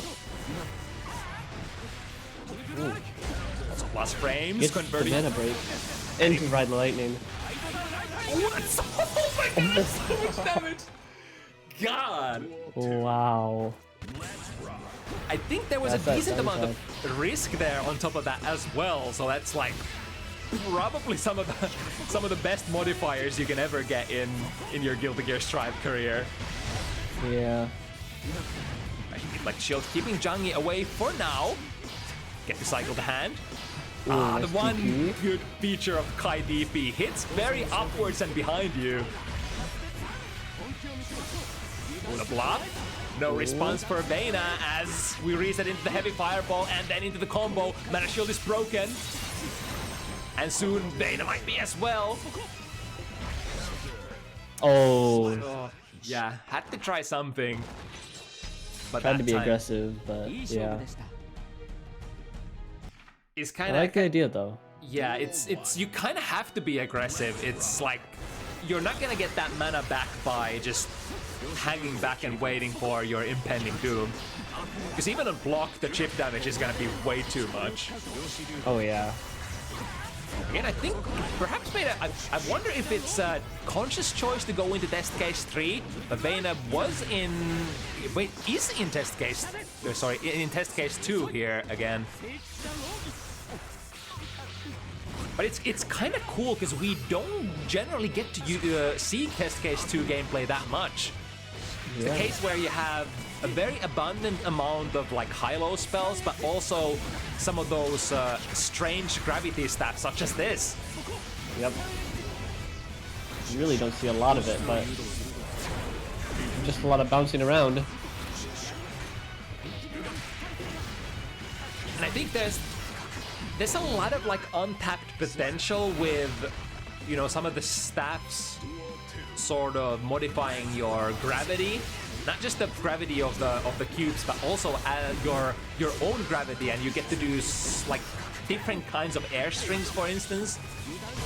Not completely familiar with what kind of stuff you can do, but it's unfortunately not as explored because test case 3 is just so good. So good, yeah. But it's I kind of hate to say that Asuka has a decent amount of untapped potential still, based on how strong he already is now. Yeah, it's kind of like it's like a, first world problems. It's like I have these good things that I could play with, but I don't need to because I have even better things on top of those. Ooh. Definitely love to cast the whole hand before casting any of those refill spells. But now very, very early blunders into this round. Ooh. Yeah, it's gonna kill. Bam! Yep. Without mana shield, even a Sacred Edge is gonna do a ton of damage.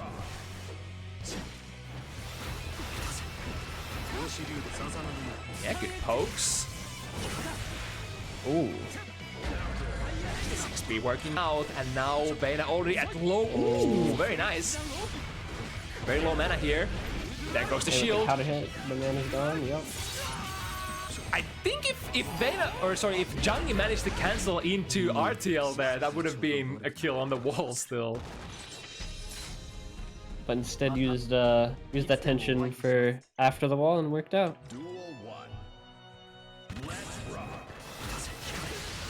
Jungie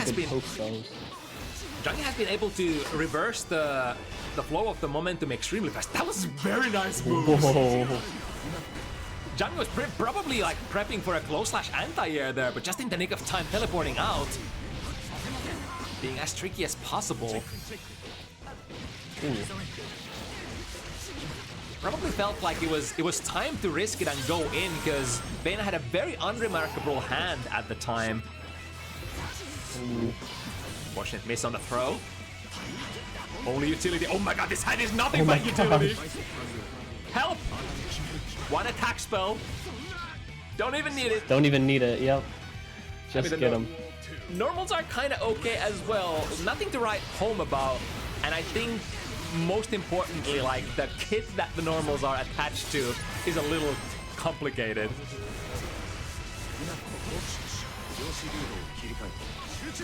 Oh, from the other side. Ooh. Still has the overhead spell in hand as well as the guard crush. Hellish movement. I think this is like the most movement-based Asuka gameplay that I've seen out of any Asuka. Damn, the heavy button goes active before the meteor came out.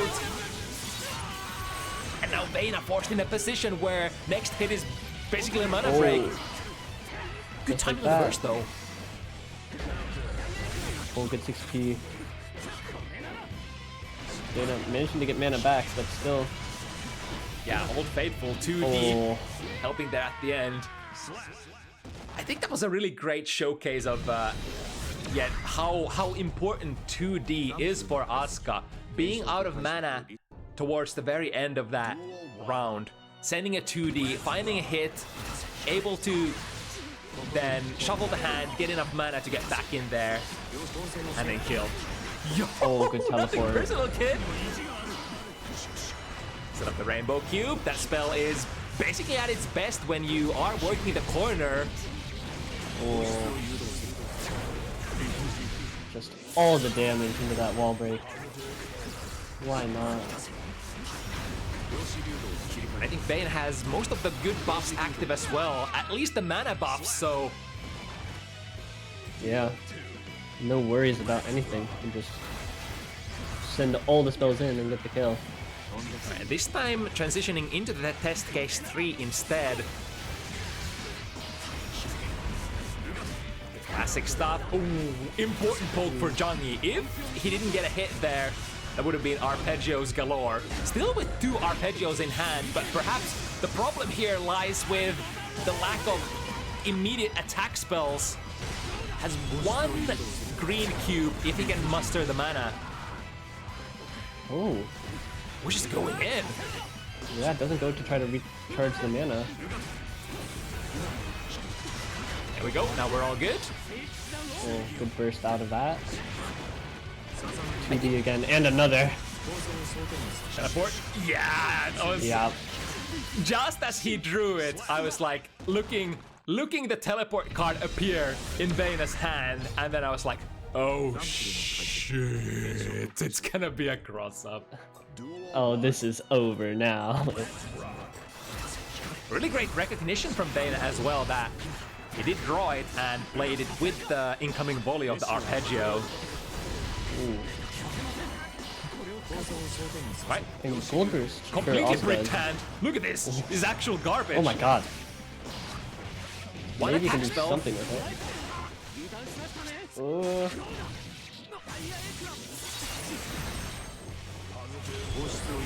Alright, particle cube, help me out. Suddenly a bad hand turns into a good one when you can buy time with that super. Oh, interesting Ooh. position with that rainbow cube. Good deflect shield. Wastes all his health trying to get something going. So Oh, interesting. but the throw. Using the black hole staff as kind of like a safe home base in a very untraditional position.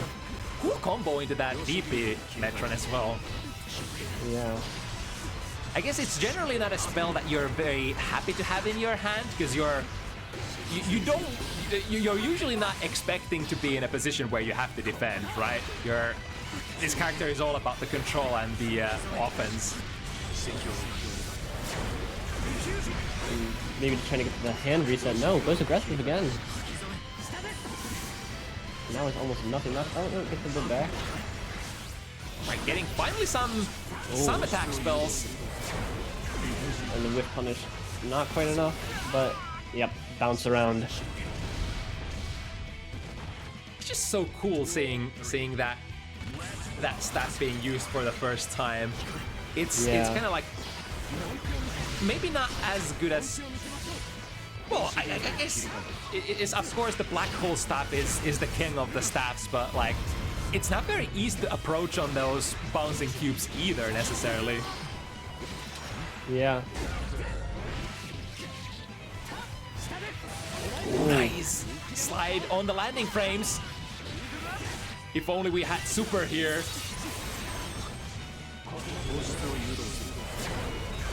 Yeah, I would love that RTL right about now. Could have potentially gone through that backdash out of the 5D. Ooh. There we Now have you're just gonna sit and watch. all the goods active. This is Exodia. Ooh. The throw. Flick shield on the last hit. Gets enough spacing. Very, very classic defensive combination from Asuka players. Deflect shield, that should give you the minimum amount of time that you need to cast the particle sphere, the super. Very big Yeah. commitment, but sometimes it is necessary.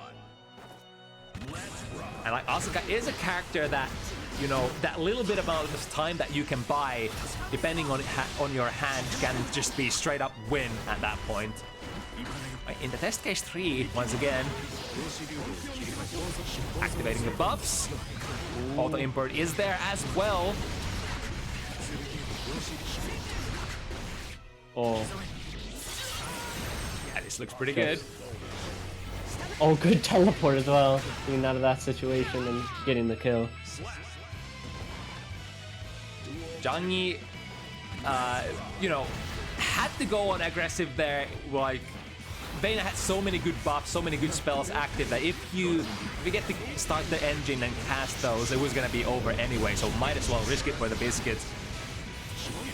I'm trying to continue to risk it here, trying to get these heavy fireballs, but it just hasn't been really working out. Damn, this wizard Oh my flies. god. What is it, D&D, and you prepared the fly spell?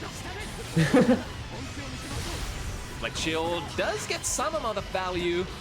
Oh my gosh. The bookmark does hold your air momentum as well, or stops you in the air.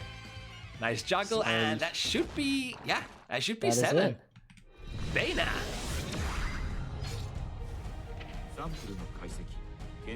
The Asuka player who uses all of the test cases. I think before like the first couple of weeks, when people were still trying to figure out how to play this character, we just never saw test case 2 after that. No. It's such a cool and refreshing kind of touch to the current Asuka meta, and making it work as well. Cool stuff to see, new stuff to see, pretty much. I do kind of hope that at some point they adjust Asuka so that it's not just like easy binary decision that, all right, I should just, like, if I want to win the most amount of times, then the theory dictates that I must go into test case 3 ASAP. I wish there was a little bit more nuance in that. Or, like, for all we know, perhaps there is. Perhaps we just haven't figured it out yet. Perhaps there is some sort of actual nasty combo that is easy to pull up in test case 2. But we just don't know yet. Yeah. But overall, cool to see. Test case 2 weirdly working out. And now we get to see Thunder Kitty. Let's go. Thunder Kitty Johnny. Versus... Classic Johnny. Yeah. Now the Norwegian players representing en masse. We were even talking about perhaps having a Norway versus the rest kind of an event in somewhere near future. Because we do almost have 7 regulars from Norway applying on a regular basis. It would be really cool to see. I would enjoy watching that.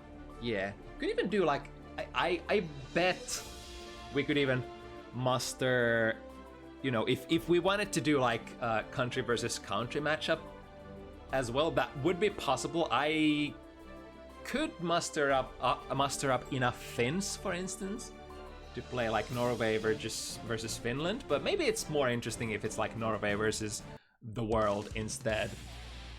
Yeah, I find it interesting just one country versus the world every time. It'd be pretty fun to see. Alright, but speaking of seeing, we've been seeing this matchup on Bounty Hunters recently quite a bit. 2 long-range characters So instead of reflecting on themselves, Of course, Pridget's in matchups like these, when you're playing against another potential long-range character slash zoner, the yo-yo throw becomes an invaluable tool that can prevent them from, you know, initiating their whatever sequence that they need to do to get their game started. And for Johnny, it would usually be, you know, getting a free deal out, and once the card is on the field, that's when the missed finders become really, really annoying to deal with. duel one. Yeah. But oh, good idea. Round start. Ooh. Went for a gold burst there. If that burst, funny enough, if that burst was a blue burst, it would have connected, but it's risk and reward. If you want the positive bonus, you gotta risk perhaps whiffing the burst in the old-fashioned way. Ooh. Does the roll for wall break with full attention, but maybe, yep, just nice little poke. That was a nice recognition there. During the slowdown frames, the target is above me. What better way to snipe than use my 2 heavy? Right on the strike trajectory. Let's see how Rage Wolf flows. Initial hit, overhead, not blocked by Thunder Kitty. Could have been an attempt on Deflect Shield or a Super.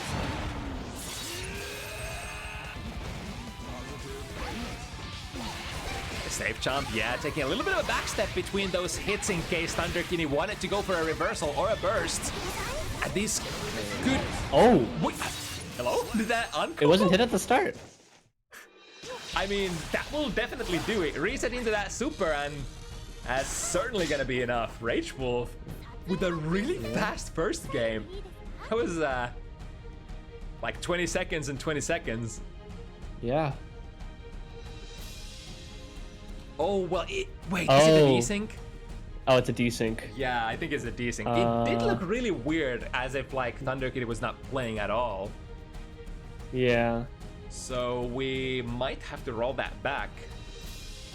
I would assume, yeah.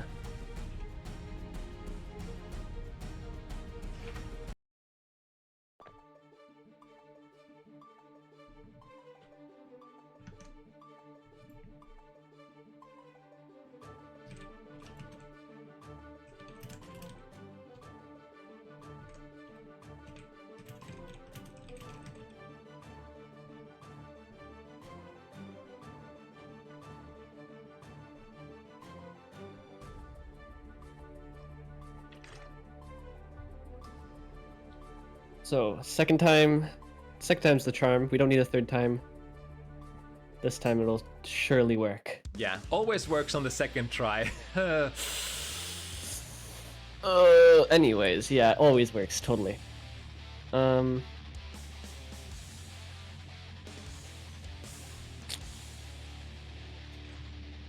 Let's hope this time we all watch the same game and not two separate mankind knew that ones. they cannot change society. Yeah, of course, in those cases, both players winning in their own universes and then being like, yeah, what's up? You're not doing much, are you?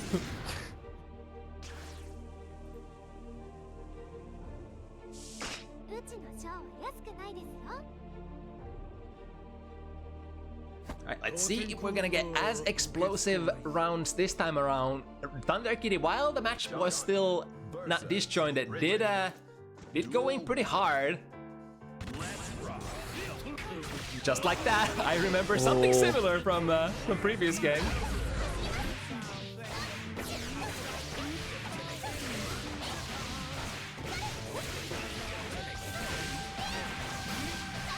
Rageful, looking like they got the flow. Is that kind of good idea, but I'm not sure if that frame advantage is enough to get a punish with Killer Joker. It's probably a countermeasure if the 5 heavy is cancelled into a yo-yo throw, which Rage Wolf did not actually go for that time. Ooh. Good burst bait. Sees into the future. That could be a kill. That should be a kill. Yep.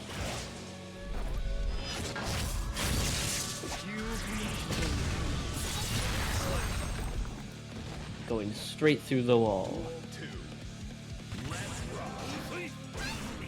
No whip punish attempt here. Oh, forget to... Did you forget to deal?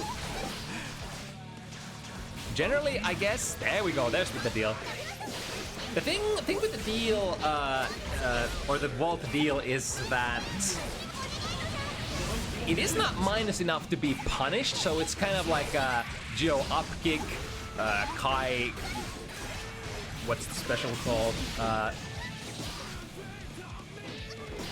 God, I'm blanking on. I swear, I had aphasia. I'm becoming old. Which Kai move? It's the pressure ender. I can't even remember the input. Is it 214S? Not food rare. No, not Stun Dipper. The other one. Well, anyway. We're both this. Ooh, nice backdash out of that close slash. Now Thunder Kitty on the hunt. Ooh, probably wanted to do another step dash there. Damn, all these changes. Not used to the timing of the fast dashes yet, perhaps. Maybe so. Are we? Oh. I was about to say, it's been looking a little weird here and there, so did we just desync again? Yep. I think we may have. You know, I've never actually seen so many desyncs in a row before. Might be something fishy around here.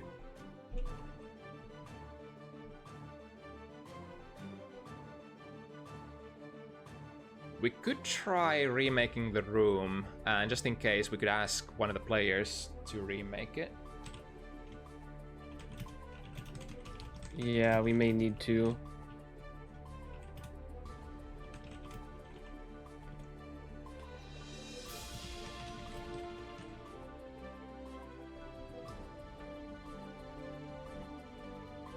Yeah, we'll have Thunder Kitty remake the room and see if the problem persists. I think a majority of, you know, issues like this when one player just can't see the other tends to be fixed with you know, one of the players in question hosting the room.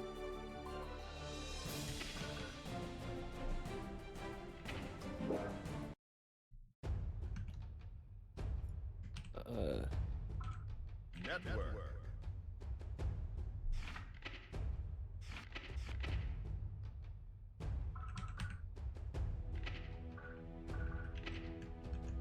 Oh no, I'm going into Celestial Floor. I don't want to do that. No. No,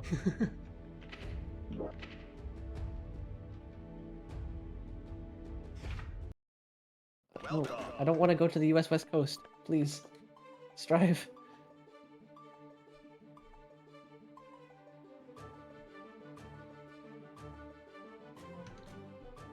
While we're waiting all of the parties to join the room, let's do a room review for Thunder Kitty. It's like what is that thing on the top? I want that in my room too. Wait, let me see. I'm not there yet. A decent amount of animals. There's chickens. There's a doggy. Love me some animals. Oh, this is a good room.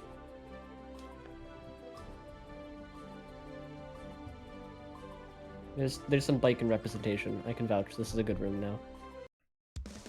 Bike and representation or bike and hate? Because it's the wanted poster. I really hope it's representation. That's because I have the bike and one poster in my room, but it's for representation. It's not for hate. So, Thunder Kitty and I may have to have a talk after this. So instead of All right, third time's the charm. Like we said, Yeah, like this we said time. all around. It's like Yeah. never the second try. It's always the third No, try. it's always the third try. All right, with the throw, going with the safe jump instead. Understandable, because this is a DP character that we are talking about here. Barely misses with that instant airless jump slash. Hey, with the break, breaking in a safe distance. Mistfighter, the 5 heavy doesn't quite reach far enough. But I do imagine that Bridget might have some buttons that can tag Johnny out of a non-guard crush Mistfighters. Probably space dependent. Yeah. Running into the mix-up. Usual stop, get the throw, and then the challenge from Thunder Kitty. Yeah, the chain dashing is pretty fast. Yeah. The backdash. It's like noticeably fast as well. Mm-hmm.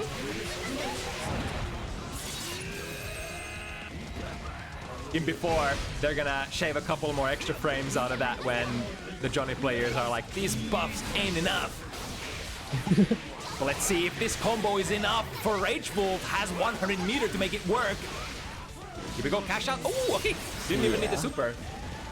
Doesn't need it. Wall gives away a little too soon. Very common kind of issue when you're, you know, there's so much weird stuff going on with the wall damage formula. It's like, depending on where you're standing, you do different amounts of damages to the damage to the wall, and then there's like a limit to how much damage you can do it if you're too far away from it. So like, there's just all kinds of black magic for, you know, knowing when the wall is gonna break or not. Yeah.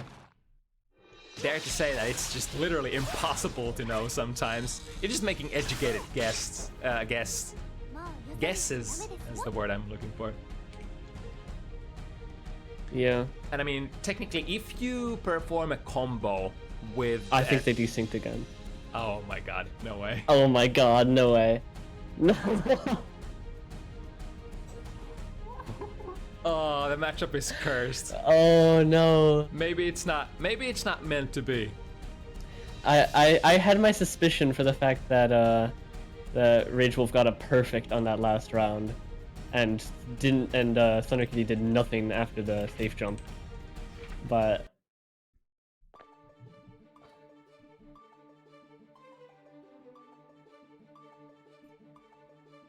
the Strive servers are not having it today.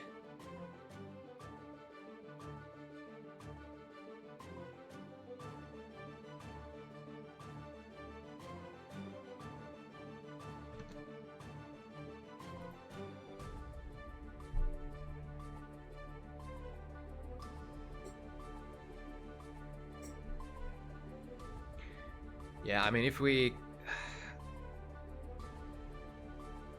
It's really hard to know why these desyncs happen as well, because they're kind of rare as well.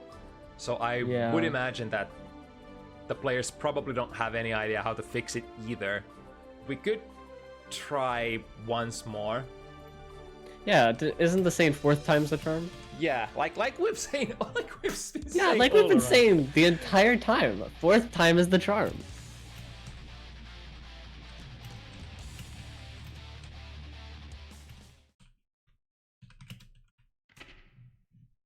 Alright, crossing my fingers.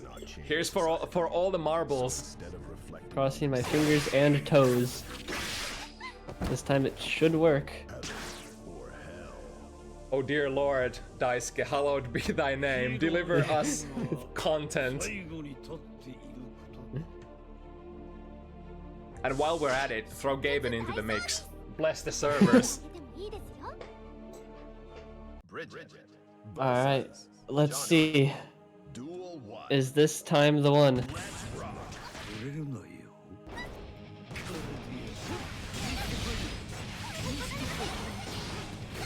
Early burst, the dash momentum jump. I think, speaking of the dash momentum jumps, I think because of the dash change, you now get like slightly different kind of momentum from your dash jumps, which really works in Johnny's favor for playing neutral. Some of the less talked about changes, or maybe implications of the changes. Taking the stance, not firing it though.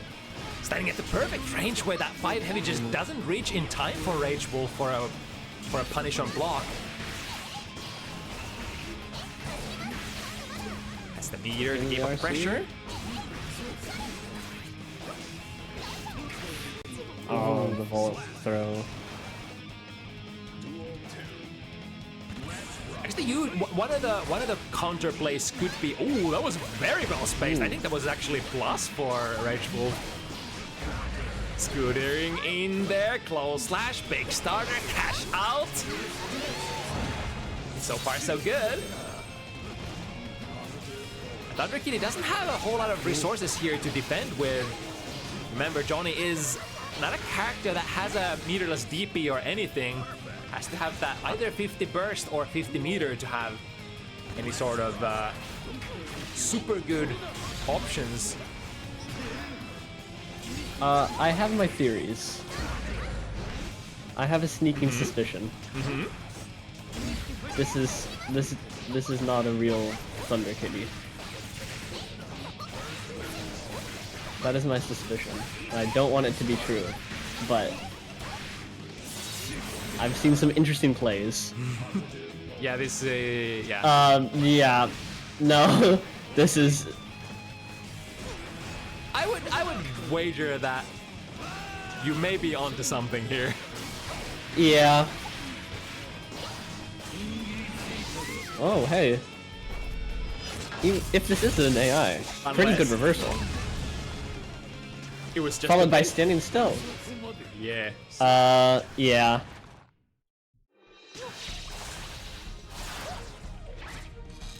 Well, the Strive servers have doth decreed this cannot be. It's so weird too. Desyncs are like very rare. Typically it's something else.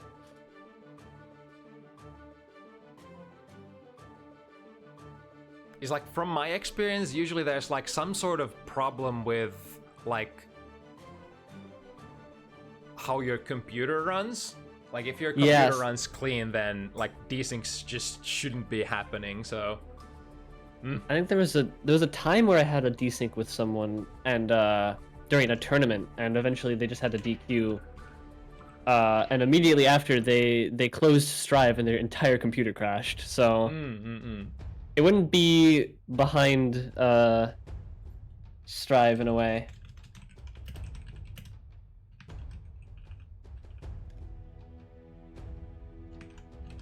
Yeah, but more often than not, the Strive servers tend to be a little goofy.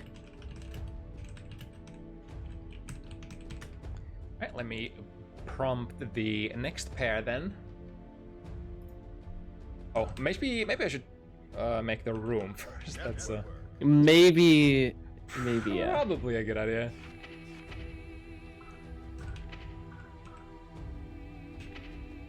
Oh my gosh, I always do that. Every time I hit like the join room button and I type into the abyss.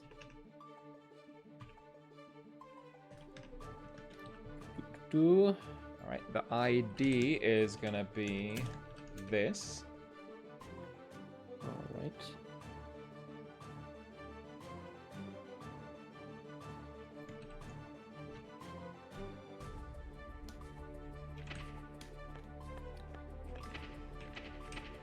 Now, if we are fortunate, then Matiibo and Beni might be ready to go, but there is also a universe where Matiibo and Beni were still expecting to have a bit more time. Yeah. Yeah, speaking of unexpected things, this matchup was supposed to be Matiibo versus Zidane initially. Unfortunately, Zidane had a last minute kind of a thingamajig, so Beni jumped in on a super short notice, and now we have our Finnish pair. Some of the not the most hardest hitting, like not the Finnish top like one caliber of players, but probably like definitely top 8 kind of players when it comes to Finnish Guilty Gear scene. Like Matiibo is more known for their Exert play, of course. Like Matiibo plays a lot of fighting games. Initially didn't feel Strive like too much, and has been either just not playing fighting games for a while or just playing other games.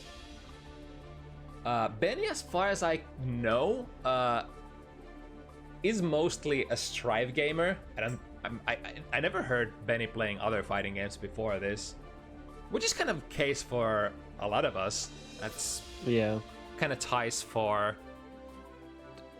the fact that we were talking about earlier, how they've been making these games a little more accessible. Actually, like, yeah, we talked about that before the cast, not during the cast. Yeah, we did. How, yeah, it's a lot of these newer games are just a little bit more friendly to get into, which I'm all for. I can definitely get behind. And if it takes like one game of, you know, easy accessibility to sell people on the franchise, hey, I'll take it. Yeah, I'm all for that. Guilty Gear has been such a niche franchise for such a long time that Strive is a really nice thing, honestly. Yeah. We, like, the biggest that Guilty Gear community has ever been was not very big. let's put it like that. But now it's kind of like almost like one of the mainstream fighting games, even though fighting games in themselves are kind of like a niche competitive category. Still a fun and amazing category, I have to say. But yeah, more often than not, a lot of people don't know of the competitive fighting game scene that much. Yeah. All right, But we're jumping into it. into the last match of the evening. I guess a little bit of lore recent for Beni. Beni's been, due to their work situation, they're kind of like forced to travel a lot in the north, where they don't really have very good internet, so hasn't been able to play online for a very long time successfully. Or like just, oh, don't tell me we have desyncs here as well. Oh no. Oh, Beni had wrong buttons. All right. Oh, okay.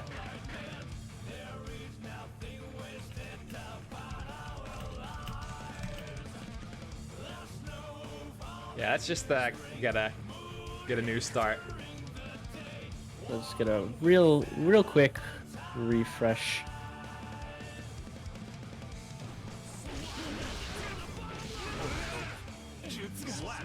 Because I believe Beni is not playing at home at the moment. I think the lore is at was it Tikivix plays at the moment or something of the sort. So probably okay to expect that. Maybe the buttons were not in the places where you're usually used to. Yeah. So let's take a step back and give the dude a proper set of buttons for playing fighting games with. That's usually a pretty important thing to have.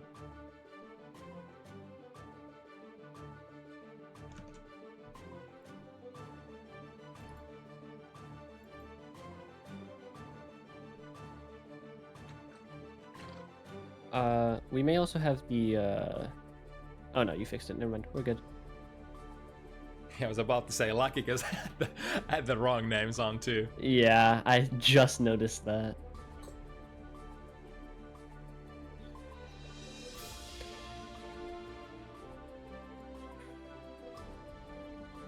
So Beni tends to be fairly aggressive, very daring kind of a chip player, whereas I usually classify Matiibo as a slightly more reserved and okay abiding their time. Definitely not gorilla. Even though this guy played Jam in the older Guilty Gear games, even though he has a mode in his brain where everything turns to monkey sounds, this ain't the game. This ain't the game where Matiibo goes gorilla. Matiibo's soul is extremely sophisticated, extremely footsies oriented, and, you know, all of the nice buzzwords that we use for players who, you know, Don't go full out Yeah. monkey noises. players who play like Mr. Umehara with intention and no unnecessary input. Everything goes as planned. And all right, let's get into it with a big misses the first confirm actually. R/ into Vortex. Not the hardest link. And now Benny's time to push it towards the corner. Yeah, we saw slightly different kind of pace of chip play earlier into this event, but Beni is representing of the more meta kind of approach where you get one hit, go into the Kara Super, break the wall with Bunky, and then flow. Ooh. I think had to spend the burst there unless you wanted to die. Still ended up dead anyway, but Yeah, with the amount of meter that Beni had to spend, probably could like I can justify that burst. Is that yeah. a burst I would probably play as well. With the backdash. Nice bait. Too bad the wall wanted to give away a little too soon here. Trades with the overhead. Soul does have. I wonder if 5K can actually make it, or if you need the low profile frames of 6B to beat that third Rekka. 1-2 should have it. Most of the time, the combos you're working with on Mr. Zaneth are gonna carry all the way to the corner and stake on top of that. 5K dash cancels, don't see them very often from Chip. Oh, the spacing trap! Ooh. Even though all of those Rekkas are very minus, especially the first one, it kind of forces the opponent to try to guess, try to press their turn. And you can create all sorts of very Street Fighter-like spacing traps on Chip from the Rekka pressure. Why not with the big combo? Oh. Big ouchies. Ooh. Gets one more life. Matiibo might have to think about the burst here. Could even RC this. No, it just goes through the wall. Okay. It goes through the wall. All right. Even sure. better. Why not? Gets the 2 hits and. All right. Interesting stuff. That required so much discipline and like respect from Matiibo. I think like 9 out of 10 players would have gone for that burst. But yeah, Matiibo on a slightly different Yomi layer here. Right, you know it's time. Bunky through the wall. Bunky be the monkey. Yeah, IBFD. I think just basic on a basic layer, probably the best thing that you can start your defense with. Try to IBFD the first hit, especially if Chip goes like instant RS jump heavy. If you get it, it's gonna be pushed quite far away and you have options. Ooh, 2D. Wait, okay. With a full combo, almost getting a wall break. I think you should probably get the wall break as well if you don't drop your combo. Pretty nutty. Maybe. Ooh, good burst there. Has the patience to wait. Ooh, that was a telekinetic 2S. Matiibo putting the strength of that button on showcase here. Yeah. Baiting. Ooh. Because of the RC, we're not gonna have a hard knockdown here. But Beni still in a good spot if we play defensive. No, we're not gonna play defensive. We're gonna go in. That's what I'm saying. Beni is not playing this game to be defensive. Beni does not play this game to wait. Oh. For nice. That does mean that serves Beni's purpose because you can never win with a double KO. So getting a life out of Matiibo there. Oh wait, was it the other way around? Was Matiibo I think down? it was the other way around. I think Matiibo was down. Yeah. So the double KO always favoring the player who is down in rounds. I mean, technically, if another double KO happens, then we get a draw. But I don't think I've ever seen a draw in Guilty Gear before. No, not typically. But I mean, the knowledge, the urban legend is that if that happens, then it will be a draw. I think, you know, people have tested it out, of course, but I think isn't there a sudden death round and then a draw? So because the double KO happened in round 2, there would still be one more round. That's a good question. I think it's like, if I recall correctly, it's the rule is that double KO cannot happen more than twice in a row, and if it does, it becomes a draw. But don't quote me on that. That might be the case. I've been known to be wrong on an occasion. Oh no! Ooh. The spaghetti! Oh, drops it. Cool combo. Almost like a staircase or a ladder, if you will. No, different combos. Oh, good bait of the YRC. Nice throw as well. Not quite enough though. Oh, Beni really likes that shuriken. I've seen them doing that more than once, more than twice even. Oh. And the chip damage with the use of Rekka Wand. Because we were talking about the tools that can actually bait anti-air, so technically Chip's shuriken would be one of those. I think so. The reward ain't gonna be too big though. I think shuriken just does like a very minuscule amount of damage, but... No, but maybe if you land just in time, you can get something going. Yeah, it's such an obscure tool and very non-utilized tool that I just can't really remember or don't really know how it works in this game exactly. The frame rate is a little different than all the old shuriken. Oh. Going with the new stuff, choosing to punish that DP with a heavy DP instead of close slash. Is it actually better? I'm not too sure. Maybe close slash into a combo could have been enough, but... Ooh. Yep. Classic chip stuff, why not? Beni being a royal nuisance, just running around. Matiibo having difficulties finding a target. There we go, finds it now though!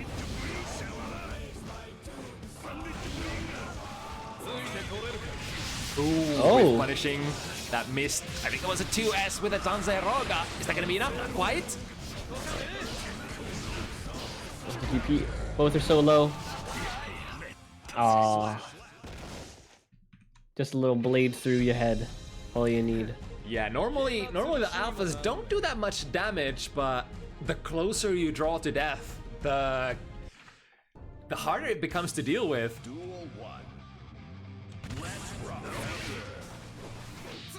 Ooh, gets a wave punish with 2k, but a little too far to get anything after that. Frames, and now another miss input by Beni. It's definitely not what they wanted. Oh. Yeah, this is starting to develop into exactly what Beni tends to draw you into, is the DP competition. And he's very, or they're very good at playing it as well. Ooh, nice idea on that as well. Double ouch! Matiibo needs one more. A lot of ouch. Yeah, I think that's the combo that Matiibo was trying to do. Yeah, it looks like it. So, did the new patch actually change? Did it buff something about heavy DPs? So heavy DPs can still be RC'd out of. If you have a choice, your heavy one will still work. And because of that, with some of the other things they changed with heavy DPs, it somehow buffed Soul. I don't remember the exact way it did it. I think it's because the wall stick damage is different now. But something like that, it buffed Soul a little bit, which is very funny. But it's like the way that Soul gets buffed is like you get more cool stuff.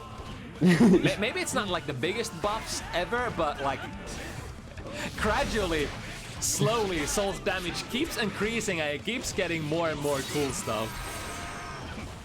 Wall Soul damage is doesn't only kill you 300. with damage, he kills you with how cool he is. Oh, Still gets counter hit there, even through the PRC. Was probably trying to DP out of that.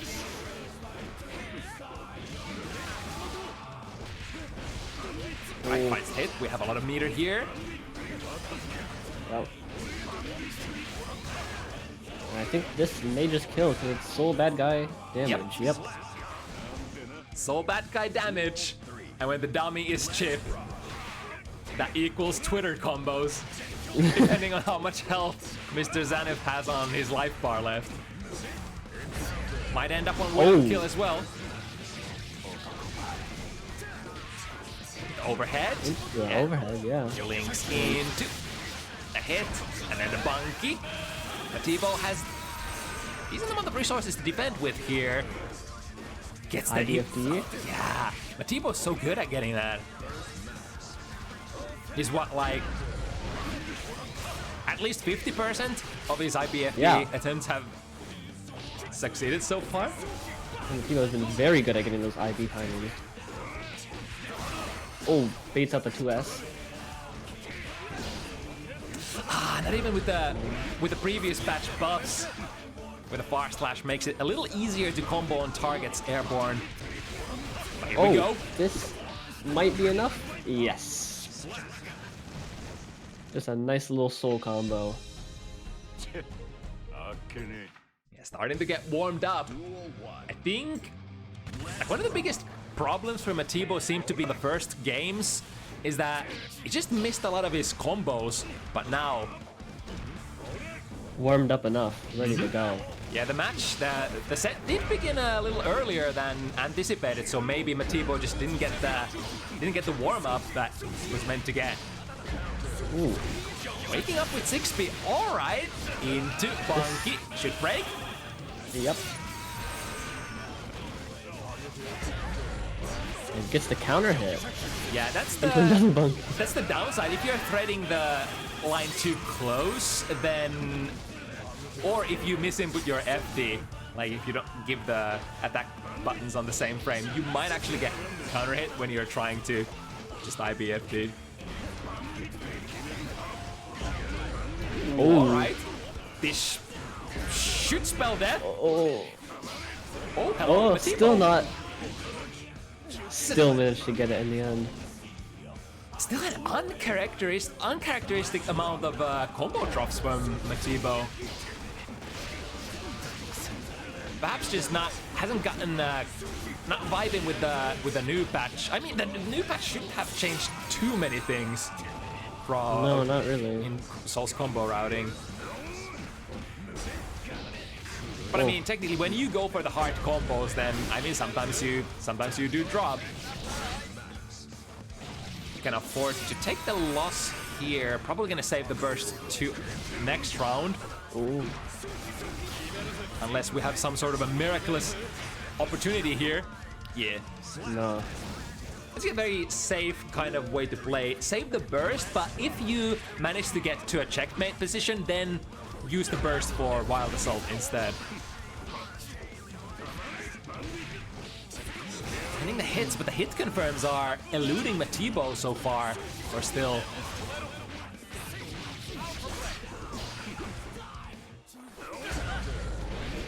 Swinging the miss. The far slash. Here comes Beni with the super again. Through the wall you shall go.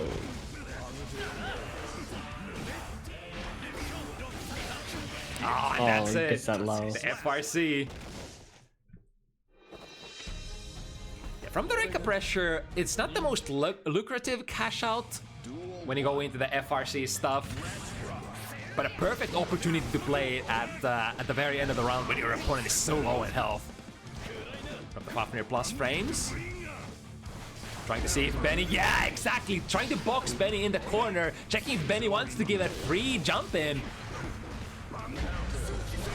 Ooh. Both players extremely ready to play those 6Bs against the opponent's, you know, tools such as like the Rekka 3 from Chip or the Bandit Revolver for Sol. Both of which lead into some nasty pressure extensions and mix-ups on RC.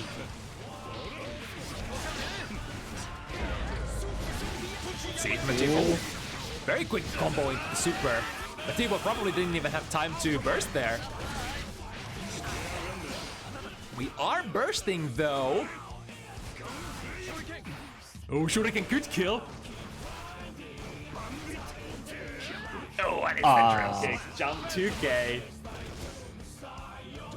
Very hard to challenge. Usually the best option for that is try to dash macro out of it and then maybe punish on the landing. There's only a handful of characters who have really comfortable. Ooh, double damage from that DP. Double the targets, double the fun. Through the wall, and now Benny's a little low on those resources. Matiibo goes on offense, not wanting to give Benny any of that free meter build. He goes for Hero Burst. Might work out well for him. With a Kara overhead! Oh, Baits the burst! And gets the throw. Just Very- played extra safe and worked out. Very classic way of playing those burst bait spots as well. If you go for the hard bait, then follow up with a throw instead. Especially in previous patch when throws could still beat DPs. Oh yeah. These IBs from Matiibo are really working out.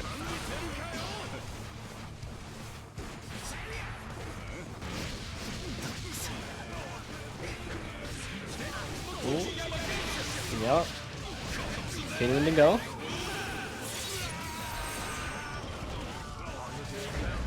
Oh, Gets the counter hit. Yeah. Oh, punishing on that whiff. Was understandable though. Matiibo was basically rocking 100 meter, and letting that meter go unused feels so bad in that situation, especially when your life bars are relatively even. Again, the 6K scoring the overhead, scoring the wall kill, wall crush, wall break. That's the one. One of those. Did you get the card cancel this time? But maybe. Yep. Yeah, maybe not even necessary. I mean, we can play this. We can play this corner situation again. I'm game. Duel 1. And Benny blazing forward with immaculate momentum. There we go. That's the combo that we wanted to get on the very first round of the set.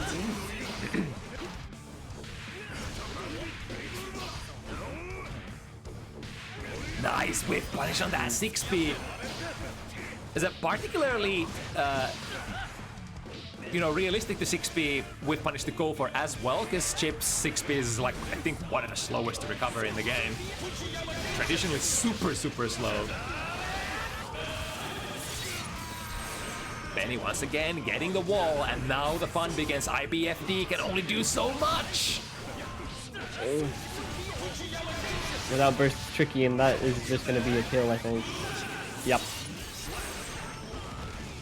Set point now. Wow, it's been so fast. I mean, Benny is quite of a gamer, but I wasn't expecting Benny to come out this clean. Still time for stuff to happen. Ooh. Although this could be the start of the end, beginning of the end. Ooh. Really trying to dance around with you, and now. Yeah, the explosion. Matiibo was waiting for that opportunity very patiently and finally getting it. Oh, hello? Oh. Oh my god, are you kidding me, Benny? Missing the air throw though. It's just gonna kill. It's such a natural reaction as well. You sort of RC above somebody, and they're like, let me air throw. But then you're like, nah, I'm on the next layer already, DP. Chip being one of those rare trying to far slash the clone, which I think was the right idea. Yeah. Ooh. Good prediction Good there. backdash out of the grab, yeah.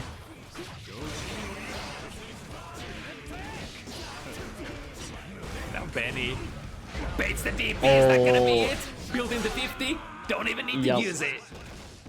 Damn, they so clean. They're such an interesting player as well, because like they have a very like on a good day they just absolutely crush some of the top players of the community, and then sometimes like some days it doesn't work out so well. But when Beni is on a roll, it's like goddamn, it seems so simple, yet it just works.